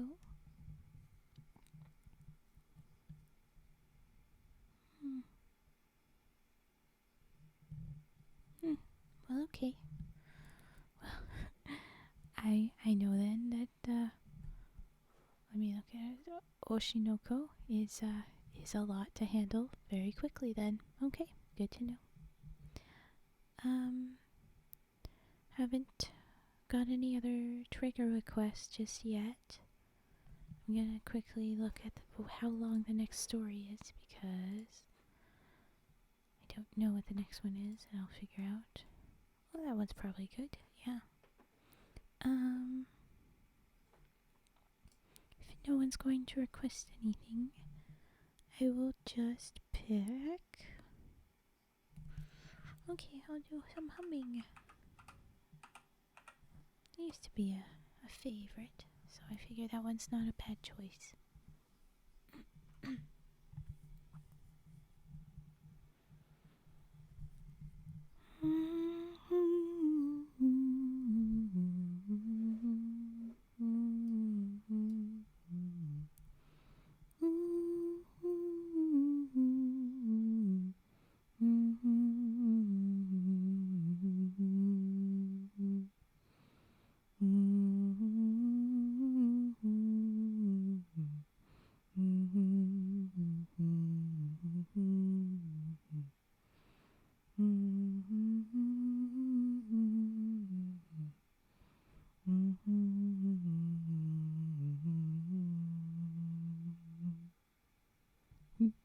I'm glad I read your mind. Okay.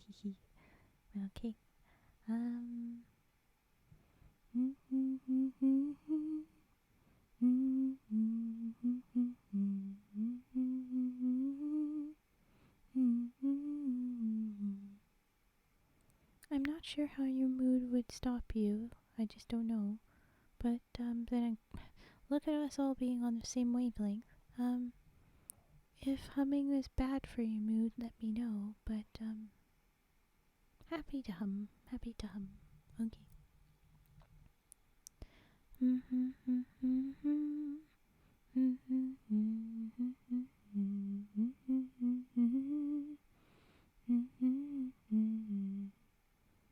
Ah, that's fair.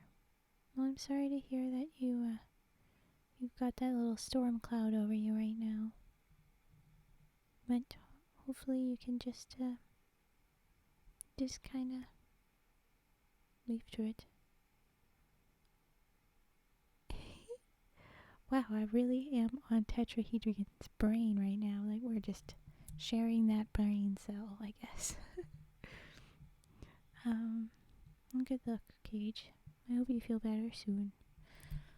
Actually, hold on. We're interrupting your regularly scheduled humming. I typed it in the wrong place. That ruins it. Let's give Cage a hug. There you go. Okay. Yeah.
And I think I'll do one more little hum. Why not spend some more time humming?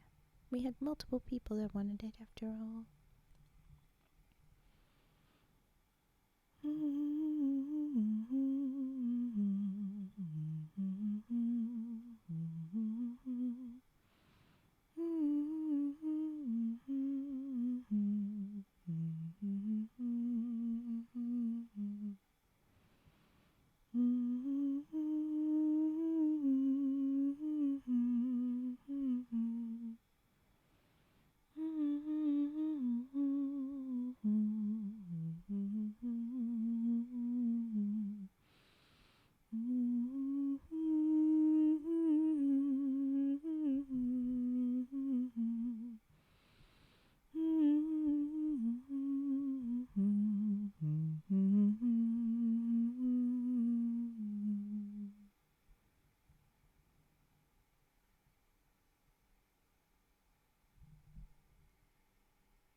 You know this one?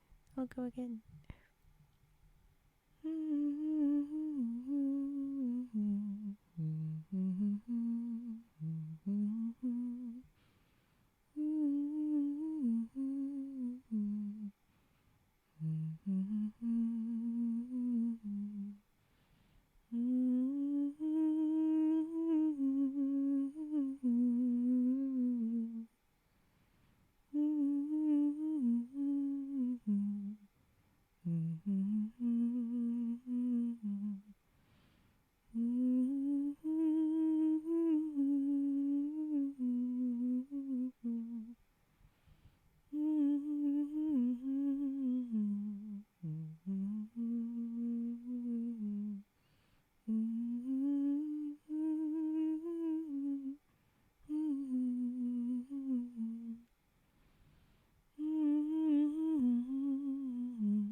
Okay, that'll be it for humming. Did we have any other suggestions?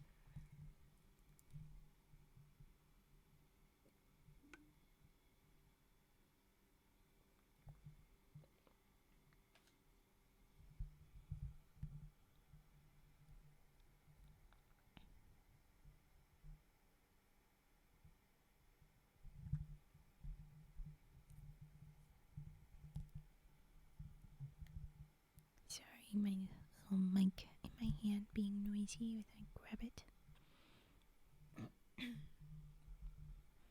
The downside of not having a mic thingy, but I imagine the mic arm is also sometimes noisy.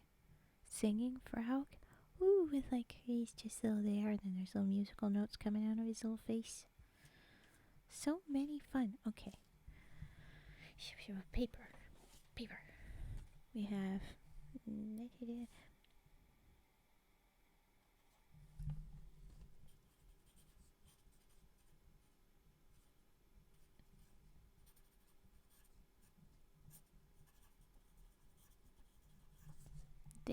there we go. The anime I was talking about seems so perfect, more than perfect, and then it's caused me some kind of discomfort. Ooh. Like, you don't trust it. Like, it's gonna get bad again. Or like, what is it called? When things are creepy. They're just the uncanny valley kind of effect. You mentioned the microphone arm. During most of the humming, I was trying to figure out where to reposition mine so it wasn't in the way. Lol. Yeah. Take a break if it's coming on too heavily for you. The industry that anime reflects can get really heavy. Please take a break to watch something more pleasant if you need. Yeah. Sometimes anime can be a lot. I mean, yeah. Plenty of types of content. They can just make whatever is, significant for emotional connection, but that can also mean significant for emotional draining. But yeah, you didn't even finish the first episode. How is that perfect? Sounds like it's a little too heavy. An imperfection right there, but fair enough. Okay, with no other suggestions, I think I will move on. I spent plenty of time on those ones. We can move on to the next story. Unless you have a request, please tell me whenever you have one. You can even interrupt the stories and say, hey, next up I feel like more of that. Request the same things if you want. Or be picky, tell me to do something better if you want that. I'm here for all of the suggestions, all the criticism. Okay, story. So this one is called Sylvain and Jocosa, or the Yellow Bird, if we're gonna do that one next.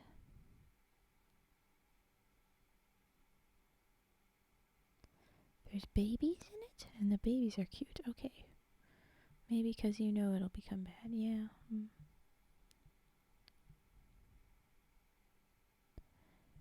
Okay, why not? If anyone wants to hear it, go for it. I think a singing frog emote is a wonderful idea. Partially requesting singing frog in a playful way too. Oh, singing.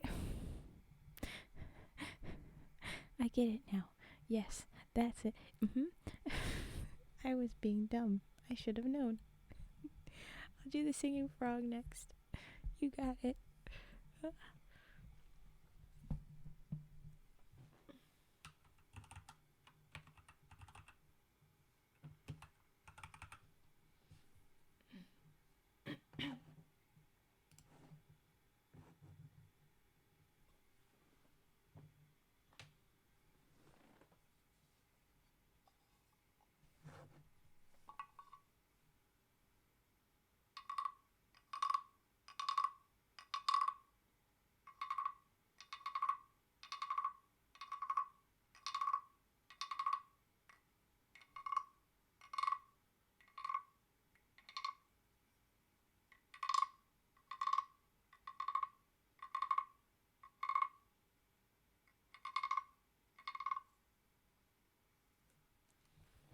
Alright.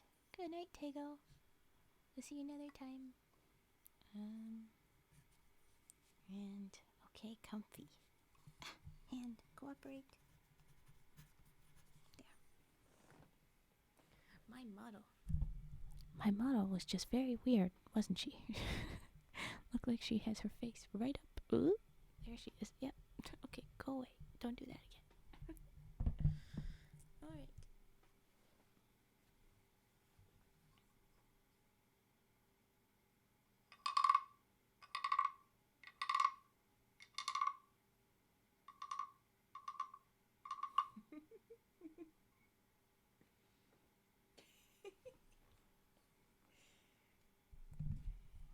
That must have been it. I sniffed the screen and head-butted Tego as they left.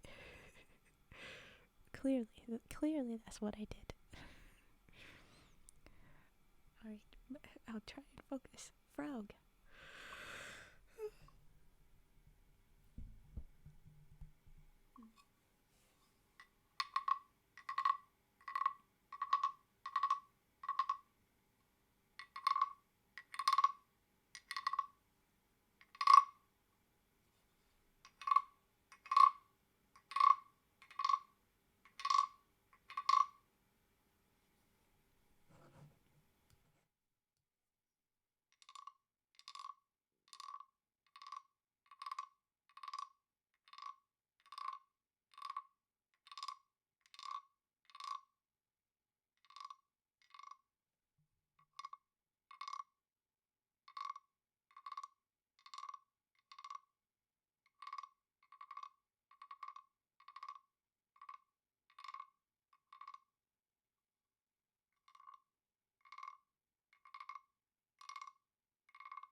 Welcome, Serum HK, but also morning Demda. We just had Tego. They went off to bed.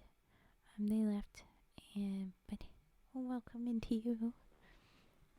Put the singing frog away. Oh, thank you for the waving. All right. You love those frogs? Okay, I'll bring him back for a minute. Okay, gotta adjust again, but don't worry.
Okay, he is eating his little mallet again.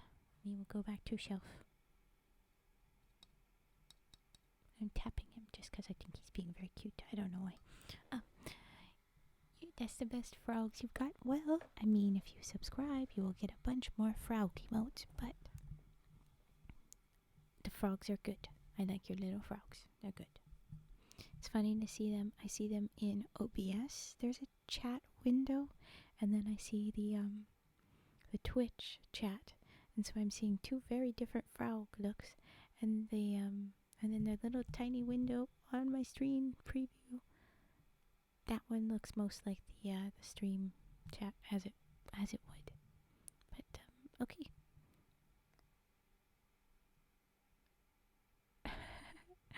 Aww. Were you trying to make them out of metal?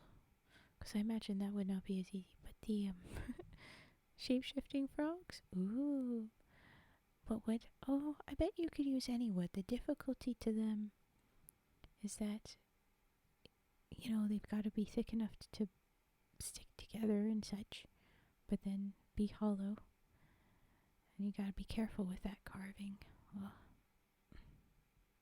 I'm looking at his weird little lopsided face. He's cute. Oh, you do woodworking too. Okay. Well, there you go. He's just a tricky little carve, I guess. I imagine he would be pretty tricky.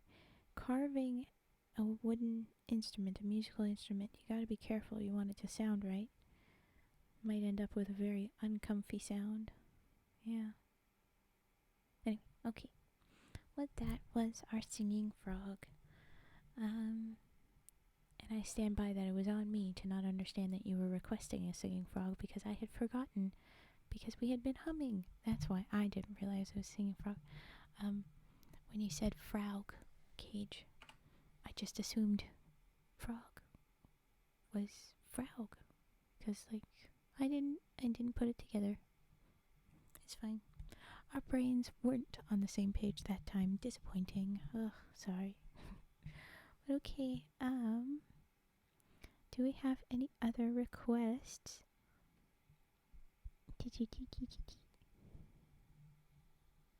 Whatever. I'll give you guys a minute. And if we do not have any, the story is something Sylvain and Jocosa, or the Yellow Bird is the name, so I don't know. Whichever is up. Ooh, wrong window to put away. Come back. There you are. Yeah.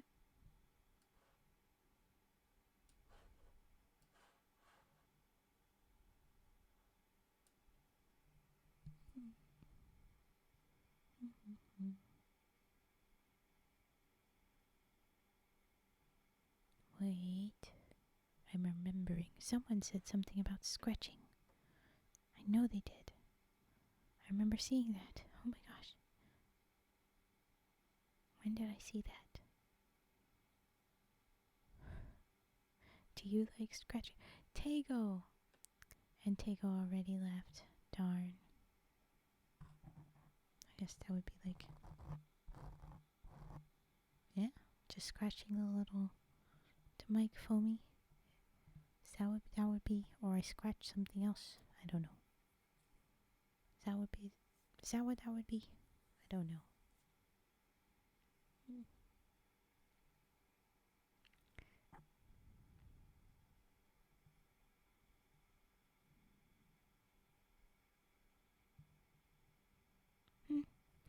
Well, Tago already left, so I don't know.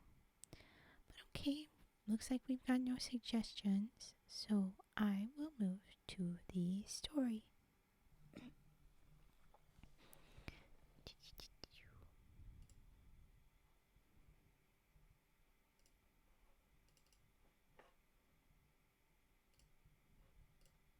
And it is, as I said,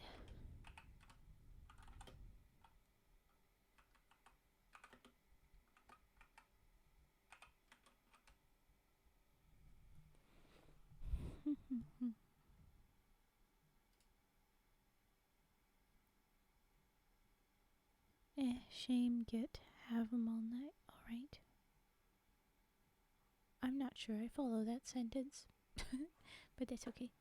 Oh, why is that all the way down there? What the heck? Why is it doing that? Alright. Yay, now reading Sylvain and Jocosa. Jocosa. I misspelled. How dare I? Jocosa. But I'll say it kind of like I'll say Jocosa now. Alright. Oh, yeah. It's a book. I have 2 different books. I haven't done loose papers. Probably because my loose papers aren't very helpful. But I call ruffling is when you just kind of, it's like the comb twing. You just roll your thumb over it. I don't know. But okay, well, we probably have time for more ASMR stuffs right after the story. Plenty before I would want to go. We can do the book Ruffles. I actually have a small book and a bigger book for different sounds. Alright. Sylvain and Jocosa, the yellow bird. Once upon a time there lived in the same village 2 children, one called Sylvain and the other Jocosa, who were both remarkable for beauty and intelligence. It happened that their parents were not on terms of friendship with one another, and on account some of old they were not on terms of friendship with one another on account of some old quarrel which had, however, taken place so long ago that they had quite forgotten what it was all about, and only kept up the feud from force of habit.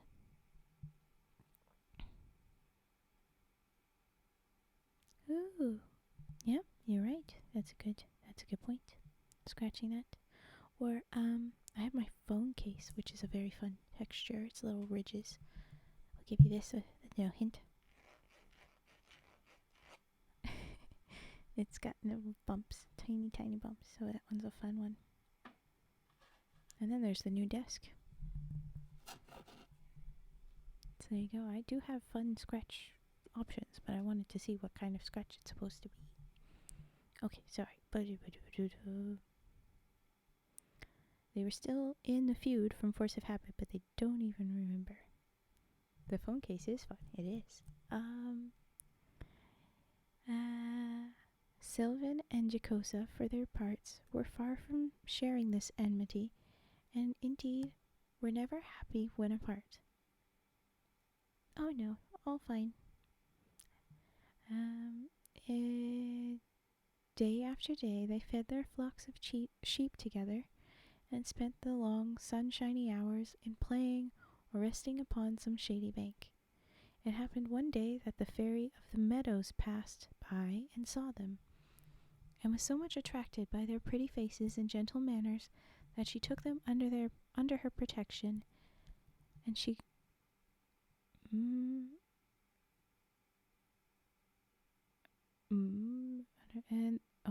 and the older they grew, the dearer they became to her. So she just stole some children. That's all right. Fine. At first she showed her interest by leaving in their favorite haunts many little gifts, such as they delighted to offer one to the other, for they loved each other so much that their first thought was always, "What will Jocosa like?" or "What will please Sylvain?"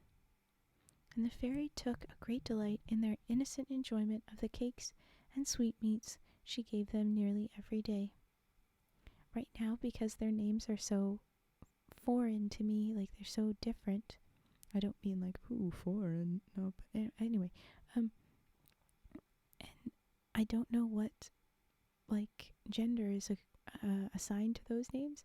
I'm imagining 2 non-binary kids, because they also, like, they're not referring to any gender, and I love it. I kind of really love it. The fairy took great delight in their innocent enjoyment. Sweetmeats she gave them every day. When they were grown up, she resolved to make herself known to them. Oh, no, wait, so she...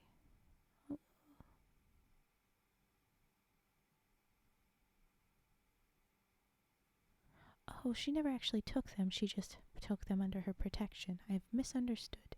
So they haven't met her yet. She just left gifts for them.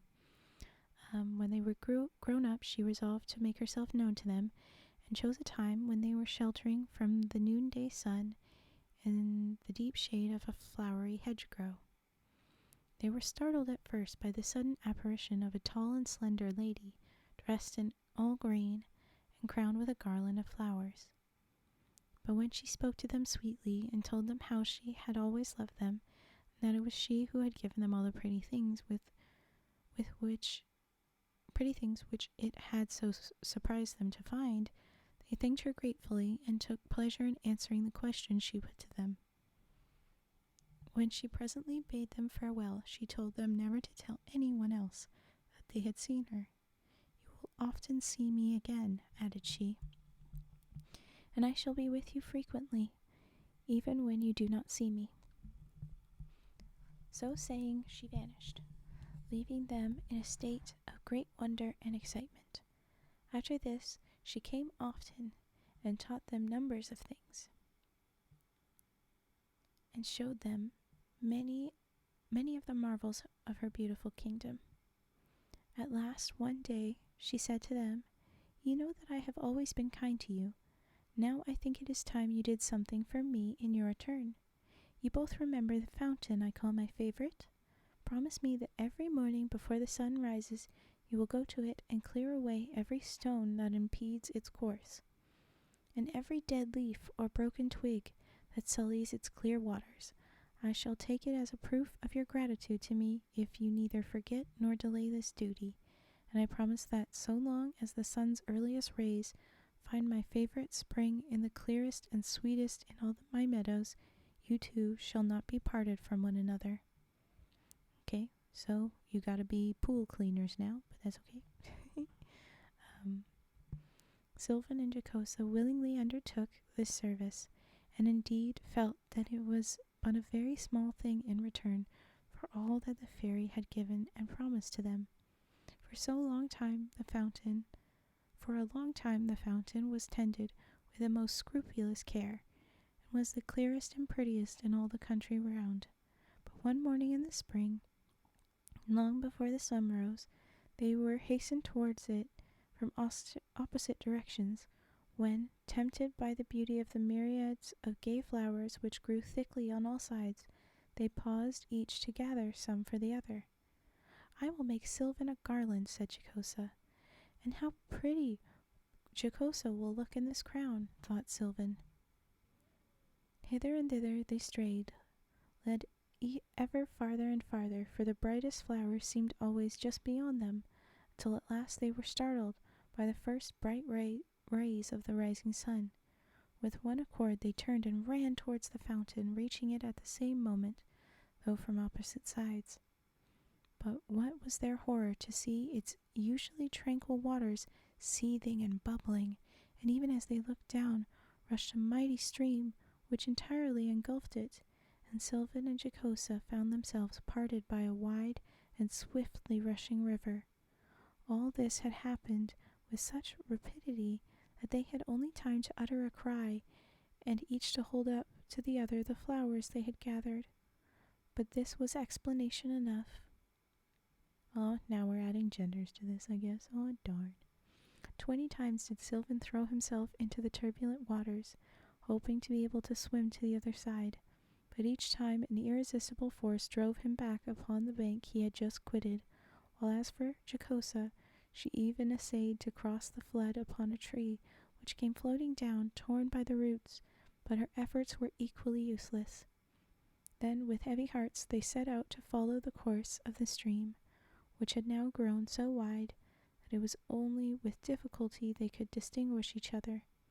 Night and day, over mountains and through valleys, in cold or in heat, they struggled on, enduring fatigue and hunger and every hardship, and consoled only by the hope of meeting once more, until 3 years had passed, and at last they stood upon the cliffs where the river had flowed into the mighty sea. And now they seemed farther apart than ever, and in despair they tried once more to throw themselves into the foaming waves, But the fairy of the meadows, who had really never ceased to watch over them, did not intend that they should be drowned at last, so she hastily waved her wand and immediately found themselves standing side by side upon the golden sand. You may imagine their joy and delight when they realized that their weary struggle was ended, and their utter contentment as they clasped each other by the hand. They had so much to say that they hardly knew where to begin, but they agreed in blaming themselves bitterly for the negligence which had caused all their trouble.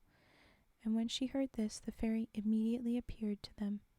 They threw themselves at her feet and implored her forgiveness, which she granted freely, and promised at the same time that now their punishment was ended, she would always befriend them. Then she sent for her chariot of green rushes, ornamented with May dewdrops, which she particularly valued, and always collected with great care, and ordered her 6 short-tailed moles to carry them all back to the well-known pastures, which they did in a remarkably short time. And Sylvain and Jocosa were overjoyed to see their dearly loved home once more. Ooh, hey! I reached my new follower goal. That's awesome. Thank you.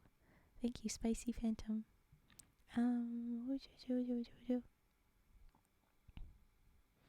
We're going back to their meadows, the meadows they knew before.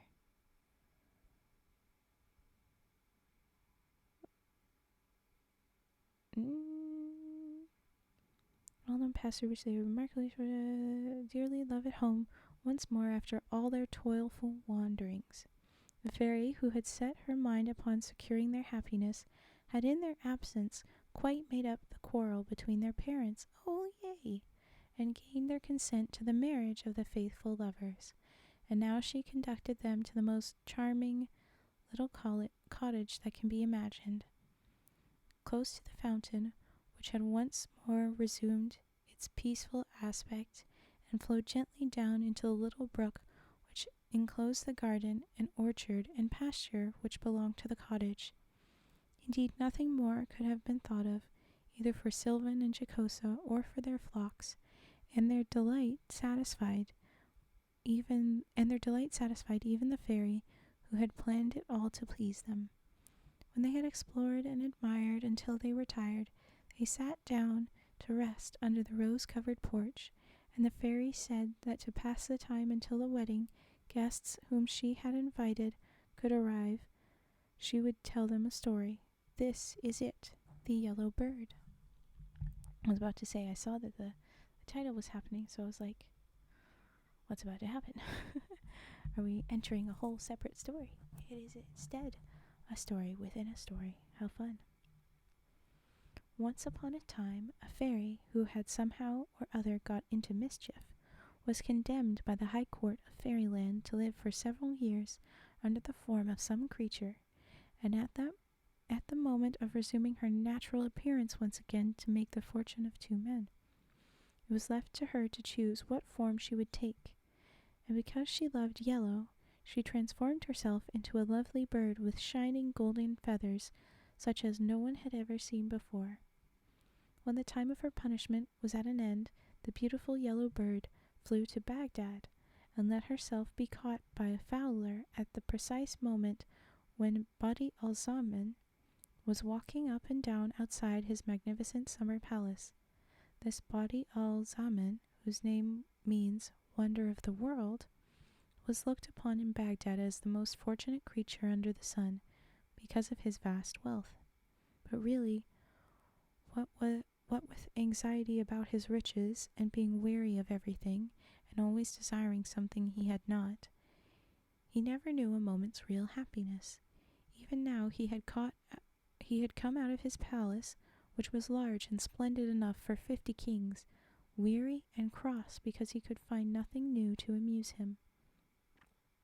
The fowler thought that this would be a favorable opportunity for offering him the marvelous bird, which he felt certain he would buy the instant he saw it, and he was not mistaken, for when Badi al-Zaman took the lovely prisoner into his own hands, he saw written under its right wing the words, "He who eats my head will become a king," and under its left wing, He who eats my heart will find 100 gold pieces under his pillow every morning."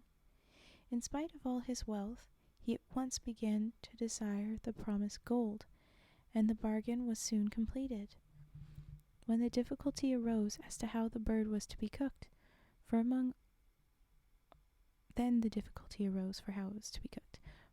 all his army of servants not one could Badi al-Zaman trust. At last he asked the fowler if he were married, and on hearing that he was, he bade him take the bird home with him and tell his wife to cook it. Okay. "Perhaps," said he, "this will give me an appetite, which I have not had for many a long day, and if so your wife shall have 100 pieces of silver." I have a feeling the wife is going to find it and give it to her own husband, and da-da-da-da-da. The fowler, with great joy, ran home to his wife, who speedily made a savory stew of the yellow bird. But when Badi al-Zaman reached the cottage and began eagerly to search in the dish for its head and its heart, he could not find either of them. "Oh!" and turned to the fowler's wife in a furious rage. She was so terrified that she fell upon her knees before him and confessed that her 2 children had come in just before he arrived. There you go. And had so teased her for some of the dish she was preparing that she had presently given the head to one and the heart to the other, since these morsels are not generally much esteemed, and Badi al-Zaman rushed from the cottage vowing vengeance against the whole family. Oh no! The wrath of a rich man is generally to be feared, so the fowler and his wife resolved to send their children out of harm's way, but the wife, to console her husband, confided to him that she had purposefully given them the head and heart of the bird because she had been able to read what was written under its wings. So, believing that their children's fortunes were made, they embraced them and sent them forth, bidding them get as far away as possible, to take different roads, and to send news of their welfare. For themselves, they remained hidden and disguised in the town, which was really rather clever of them, but very soon afterwards Badi al-Zaman died of vexation and annoyance at the loss of the promised treasure, and then they went back to their cottage to wait for news of their children. The younger, who had eaten the heart of the yellow bird, very soon found out what it had done for him, for each morning he awoke he found a purse containing 100 gold pieces under his pillow. But, as all poor people may remember for their consolation, nothing in the world causes so much trouble or requires so much care as a great treasure. That sounds like a rude little moral to say. So there, poor people, don't try and get my money. Consequently, the fowler's son, who spent with reckless profusion and was supposed to be possessed of a great hoard of gold, was before very long attacked by robbers, and in trying to defend himself was so badly wounded that he died. Oh, that's too sad. Disappointing. The elder brother, who had eaten the yellow bird's head, traveled a long way without meeting with any particular adventure, until at last he reached a large city in Asia, which was all in an uproar over the choosing of a new emir. All the political citizens had formed themselves into 2 parties. It was not until after a prolonged squabble that they agreed that the person to whom the most singular thing happened should be emir. Our young traveller entered the town at this juncture, with his agreeable face and jaunty air, and all at once felt something alight upon his head, which proved to be a snow-white pigeon. Thereupon all the people began to stare, and to run after him, so that he presently reached the palace with a pigeon upon his head, and all the inhabitants of the city at his heels, and before he knew where he was, they made him emir, to his great astonishment. Such a weird way to choose a royalty, but oh well. Sorry you can't stay for very long, but it's alright. Yeah, it's pretty late. We won't be streaming all that much longer anyway. As there is nothing more agreeable than to command, and nothing to which people get accustomed more quickly, the young emir soon felt quite at ease in his new position, But this did not prevent him from making every kind of mistake, and so misgoverning the kingdom that at last the whole city rose in revolt and deprived him at once of his authority and his life, a punishment which he richly deserved, for in the days of his prosperity he disowned the fowler and his wife, and allowed them to die in poverty. Oh, that does suck.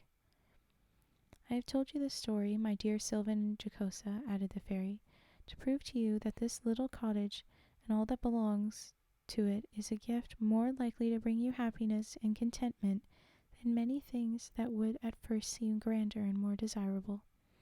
If you will faithfully promise me to your fields and feed your flocks, and will keep your word better than you did before, I will see that you never lack anything that is really for your good. Sylvain and Jocosa gave their faithful promise, and as they kept it, they always enjoyed peace and prosperity. The fairy had asked all their friends and neighbors to their wedding, which took place at once with great festivities and rejoicings, and they lived to a good old age, always loving one another with all their hearts. The end. Well, that is sweet. And I guess the little story inside the story did have a good point, even if the wrong people will tell you that story, it's very clearly, not good. But yeah, fair enough. All right. Well, I think that will be our last story for the night. But what other ASMR triggers would we like to request? I would normally go a bit later, but I have to be up very early, and it is already late. So, yeah, we'll do however many ASMR requests you guys have, and then when you are out of ASMR requests, I will be done. Okay. I hope that helps. I hope you feel better soon. Have a good night. Take care. Thank you for the frog. All right. Drop your little requests. I'm ready. Comb. Okay, then it will be comb.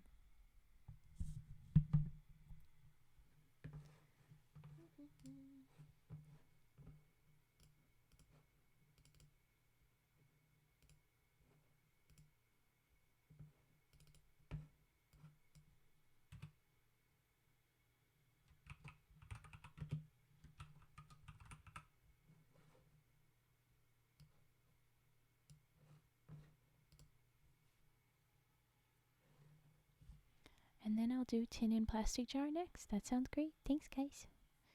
Yeah, give some more love to Cage. Good little gentleman frog to say goodnight. Okay.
Just seeing your comments, and I just now realized I never changed my Storytime thing, and that I wrote it wrong the last time. It shouldn't say spooky anymore, because it's not spooky right now. Dang it. This is why I usually don't change those, because I forget. But okay. Yeah, you'll still have the VODs. We actually only read 2 stories. but they were good. This is still the comb, but I interrupted because I realized stuff. And no worries to have plans, that's what the VODs are for. I'm gonna keep going for comb just a little bit, and then we'll do the tin in a plastic jar, and I can do scratching the phone case after. But whatever your also is, go ahead and drop that. Okay, keep going.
Oh, no, yeah, it wasn't the phone case. Okay, then we'll do tin, and then we'll do cards.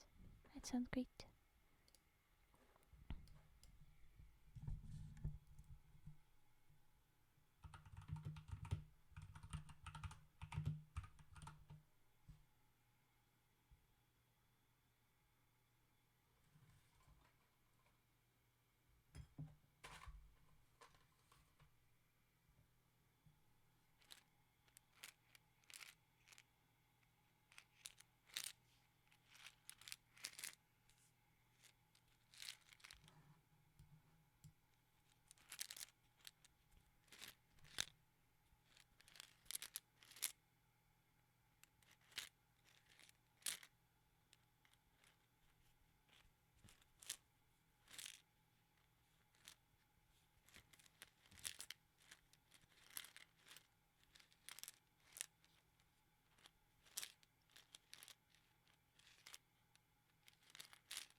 I hope that's enough of the tin.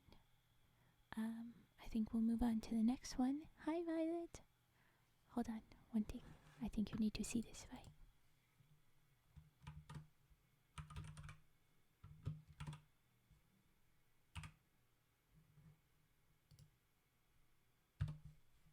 You ruined the surprise, dum duh. Oh, it's okay. No, it's great.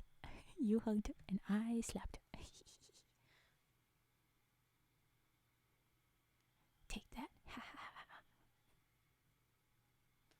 Okay. But for real. I'll go ahead and move away. Don't slap yourself. Stop it. I'm going to move on to the the cards. That's what we wanted. We wanted cards. Model, don't be weird just because I'm talking into a low microphone. No, you're okay. It's just that we had the same thought. Stop slapping yourself. I'm a hypocrite. I slap myself in real life because whenever I'm too tired, so I shouldn't be saying this, but don't be mean to you. Don't be mean to my friend. But okay. Crazy eyes. Sorry. I had to pick up the mic so I would stop doing that because I'm chatting. But okay, the cards. Card time. Haha.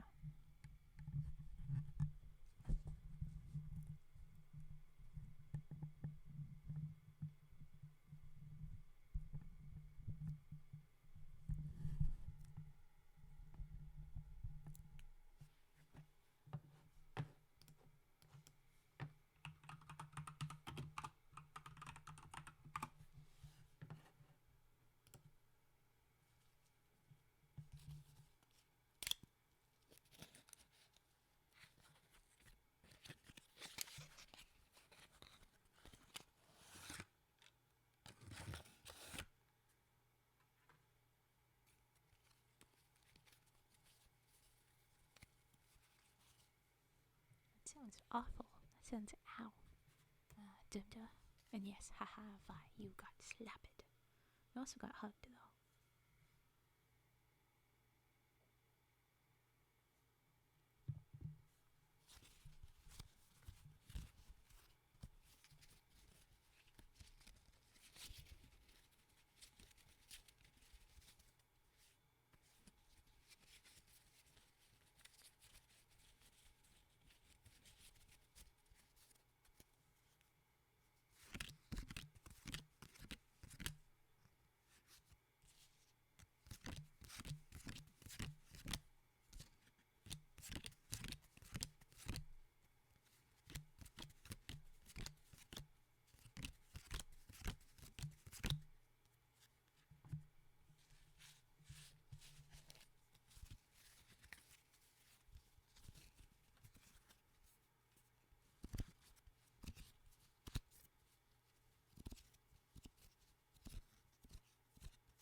Storm down. That was not a mean slap. That was a nice slap. I did not hurt you. No. I'll never live that one down, will I? You sad little puppy eyes. I'm sorry. I said that with my model. Look at her. She looks so disinterested. I'm trying to say this and be nice, and she looks so bored about it. Mean. So mean.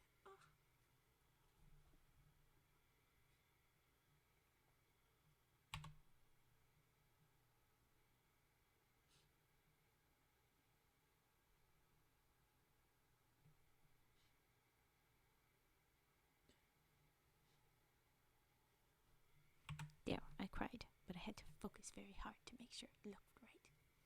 And I'm talking into a mic and it looks dumb again. Stop sign slap, that's great. Okay.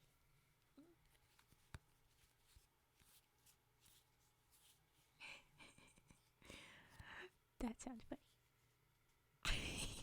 Yes, exactly, Tetra. Okay, I need to focus on the cards and stop being, because it'll keep looking dumb again.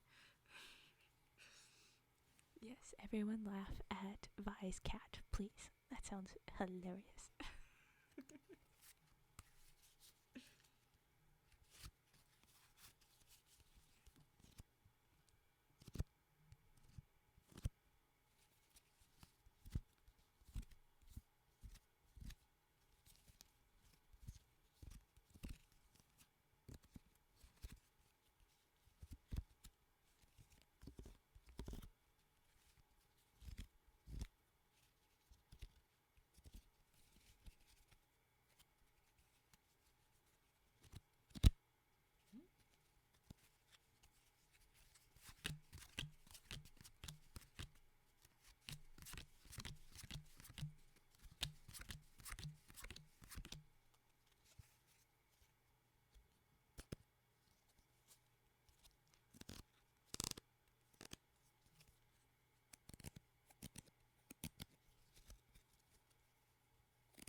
Okay, there was cards, and now I just want to respond to all the chat. But then once the chatting is done, I'm gonna go.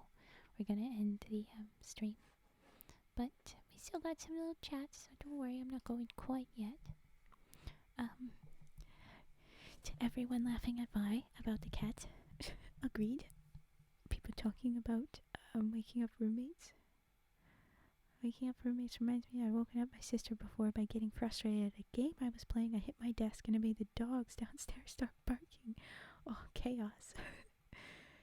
It was as soon as I figured out what the sound was, I was wide awake and almost yeeted myself to the ceiling when you were talking about the cat at your door. One more request? Ooh, okay. Oh yes, okay, we can do that. I can do the dice quickly. I was gonna say, because since we're talking about waking up roommates and creepy cats, little things scaring you when they're just trying to be a cat. I had a friend when I was really little. While we had a cat, she was staying over, and this was an all-black cat. It was a very anxious little baby. And she was sleeping over, and she was sleeping on the floor in a sleeping bag. And she woke up in the middle of the night. She didn't know why, and she looked around, and there was my cat staring at her, just watching her sleep. And it didn't move when she woke up either. She holds that against me forever. But it's great. I loved that cat. That cat was the best. I brought their dog while I was asleep. I wake up in the middle of the night. Something is very wrong.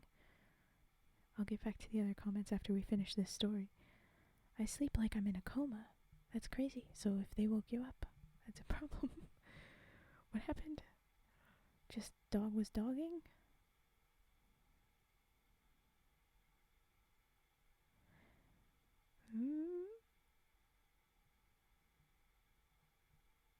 I have a feeling Petster's gonna finish this story in the next comment, but oh no, I like that more.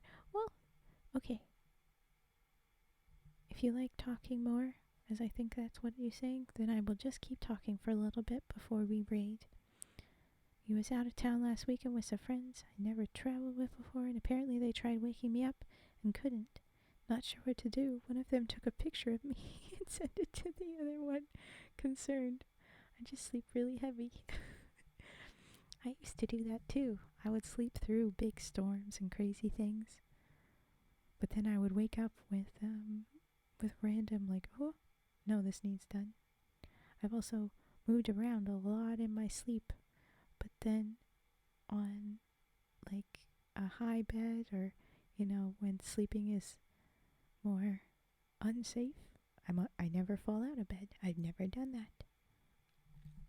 Apparently, I know when to wake up and what to do in my sleep. I just know things. As a kid, I once fell off the top bunk of a bunk bed and didn't wake up. Yeah, that's not me. I wouldn't have done that. Wow. Was home alone, heard loud stomping coming from the hallway, opened my door, check it was empty.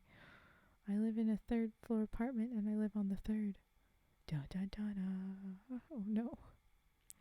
Tumta, you did not. You yeeted a cat? Don't do that. I yeeted my friend's cat across the room by accident. I slept and the cat decided to jump on the lower leg.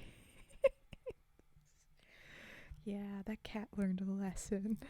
Hopefully. That sucks, but that's also people with tiny dogs. Have you ever been concerned about doing that after a scary movie? Someone joked about that recently. We were watching a scary movie and there's a little tiny dog in their house. So that dog usually sleeps with them. And they were like, you can't sleep with me tonight, tiny dog. I'm gonna kick you out across the room when I wake up and think that the shark is there. You jolted awake, lifted your legs, and the cat went, yeet. Yep. A cat, a bolt, literally. Pun. Woke up one time to my friend's cat digging its claws into my scalp. Oh. What, you don't want a scalp massage in the middle of your sleep with claws? Oh. Well, fine. Anyway, yeah, laugh at the catapult pun. That's good. Alright, well, Vi, where are we raiding? I'm clicking the raid. We're gonna start doing that. But before I go, I'm just gonna change the screen. So you're gonna say goodbye to the Raven image. What movie was you? I don't remember what it was called. But they were like, they went down really deep, and the girls were scared, and it was because it was too deep, and then sharks were around, and it was hard to see, and all that. Yeah. Anyway, would hurt more and longer. Allergic to cats. Oh no. Celeste Sealy. That sounds good. We'll do that. But I have an end card now for my YouTube, so I'm gonna transition to that one for a little bit. 47 meters down. No, they were very much caged, but it was 47 meters down. Oh yes, there's the raid message. Fedster, you prepped the raid message. Good on you. That's great. So if we just do that, if we say raid 1 in the other chat, will that work? Or shark movies are your guilty pleasure? That's great. So cozy. Ooh, that's good. Okay. I gotta, quick, transition. So that this is the end of my stream. I just want to have that so that the end few seconds on the YouTube looks nice. I'm sorry. Anyway, okay. We need to copy the raid message. Okay, click and copy the frog raiding. Do that. Copy. Prepare to paste. Alright. Okay. Celeste.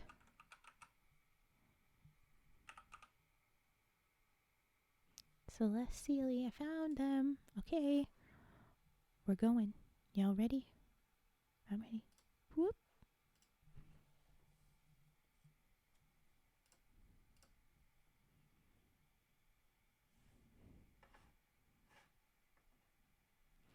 It's slowly counting down. Okay, we're going. Let's go.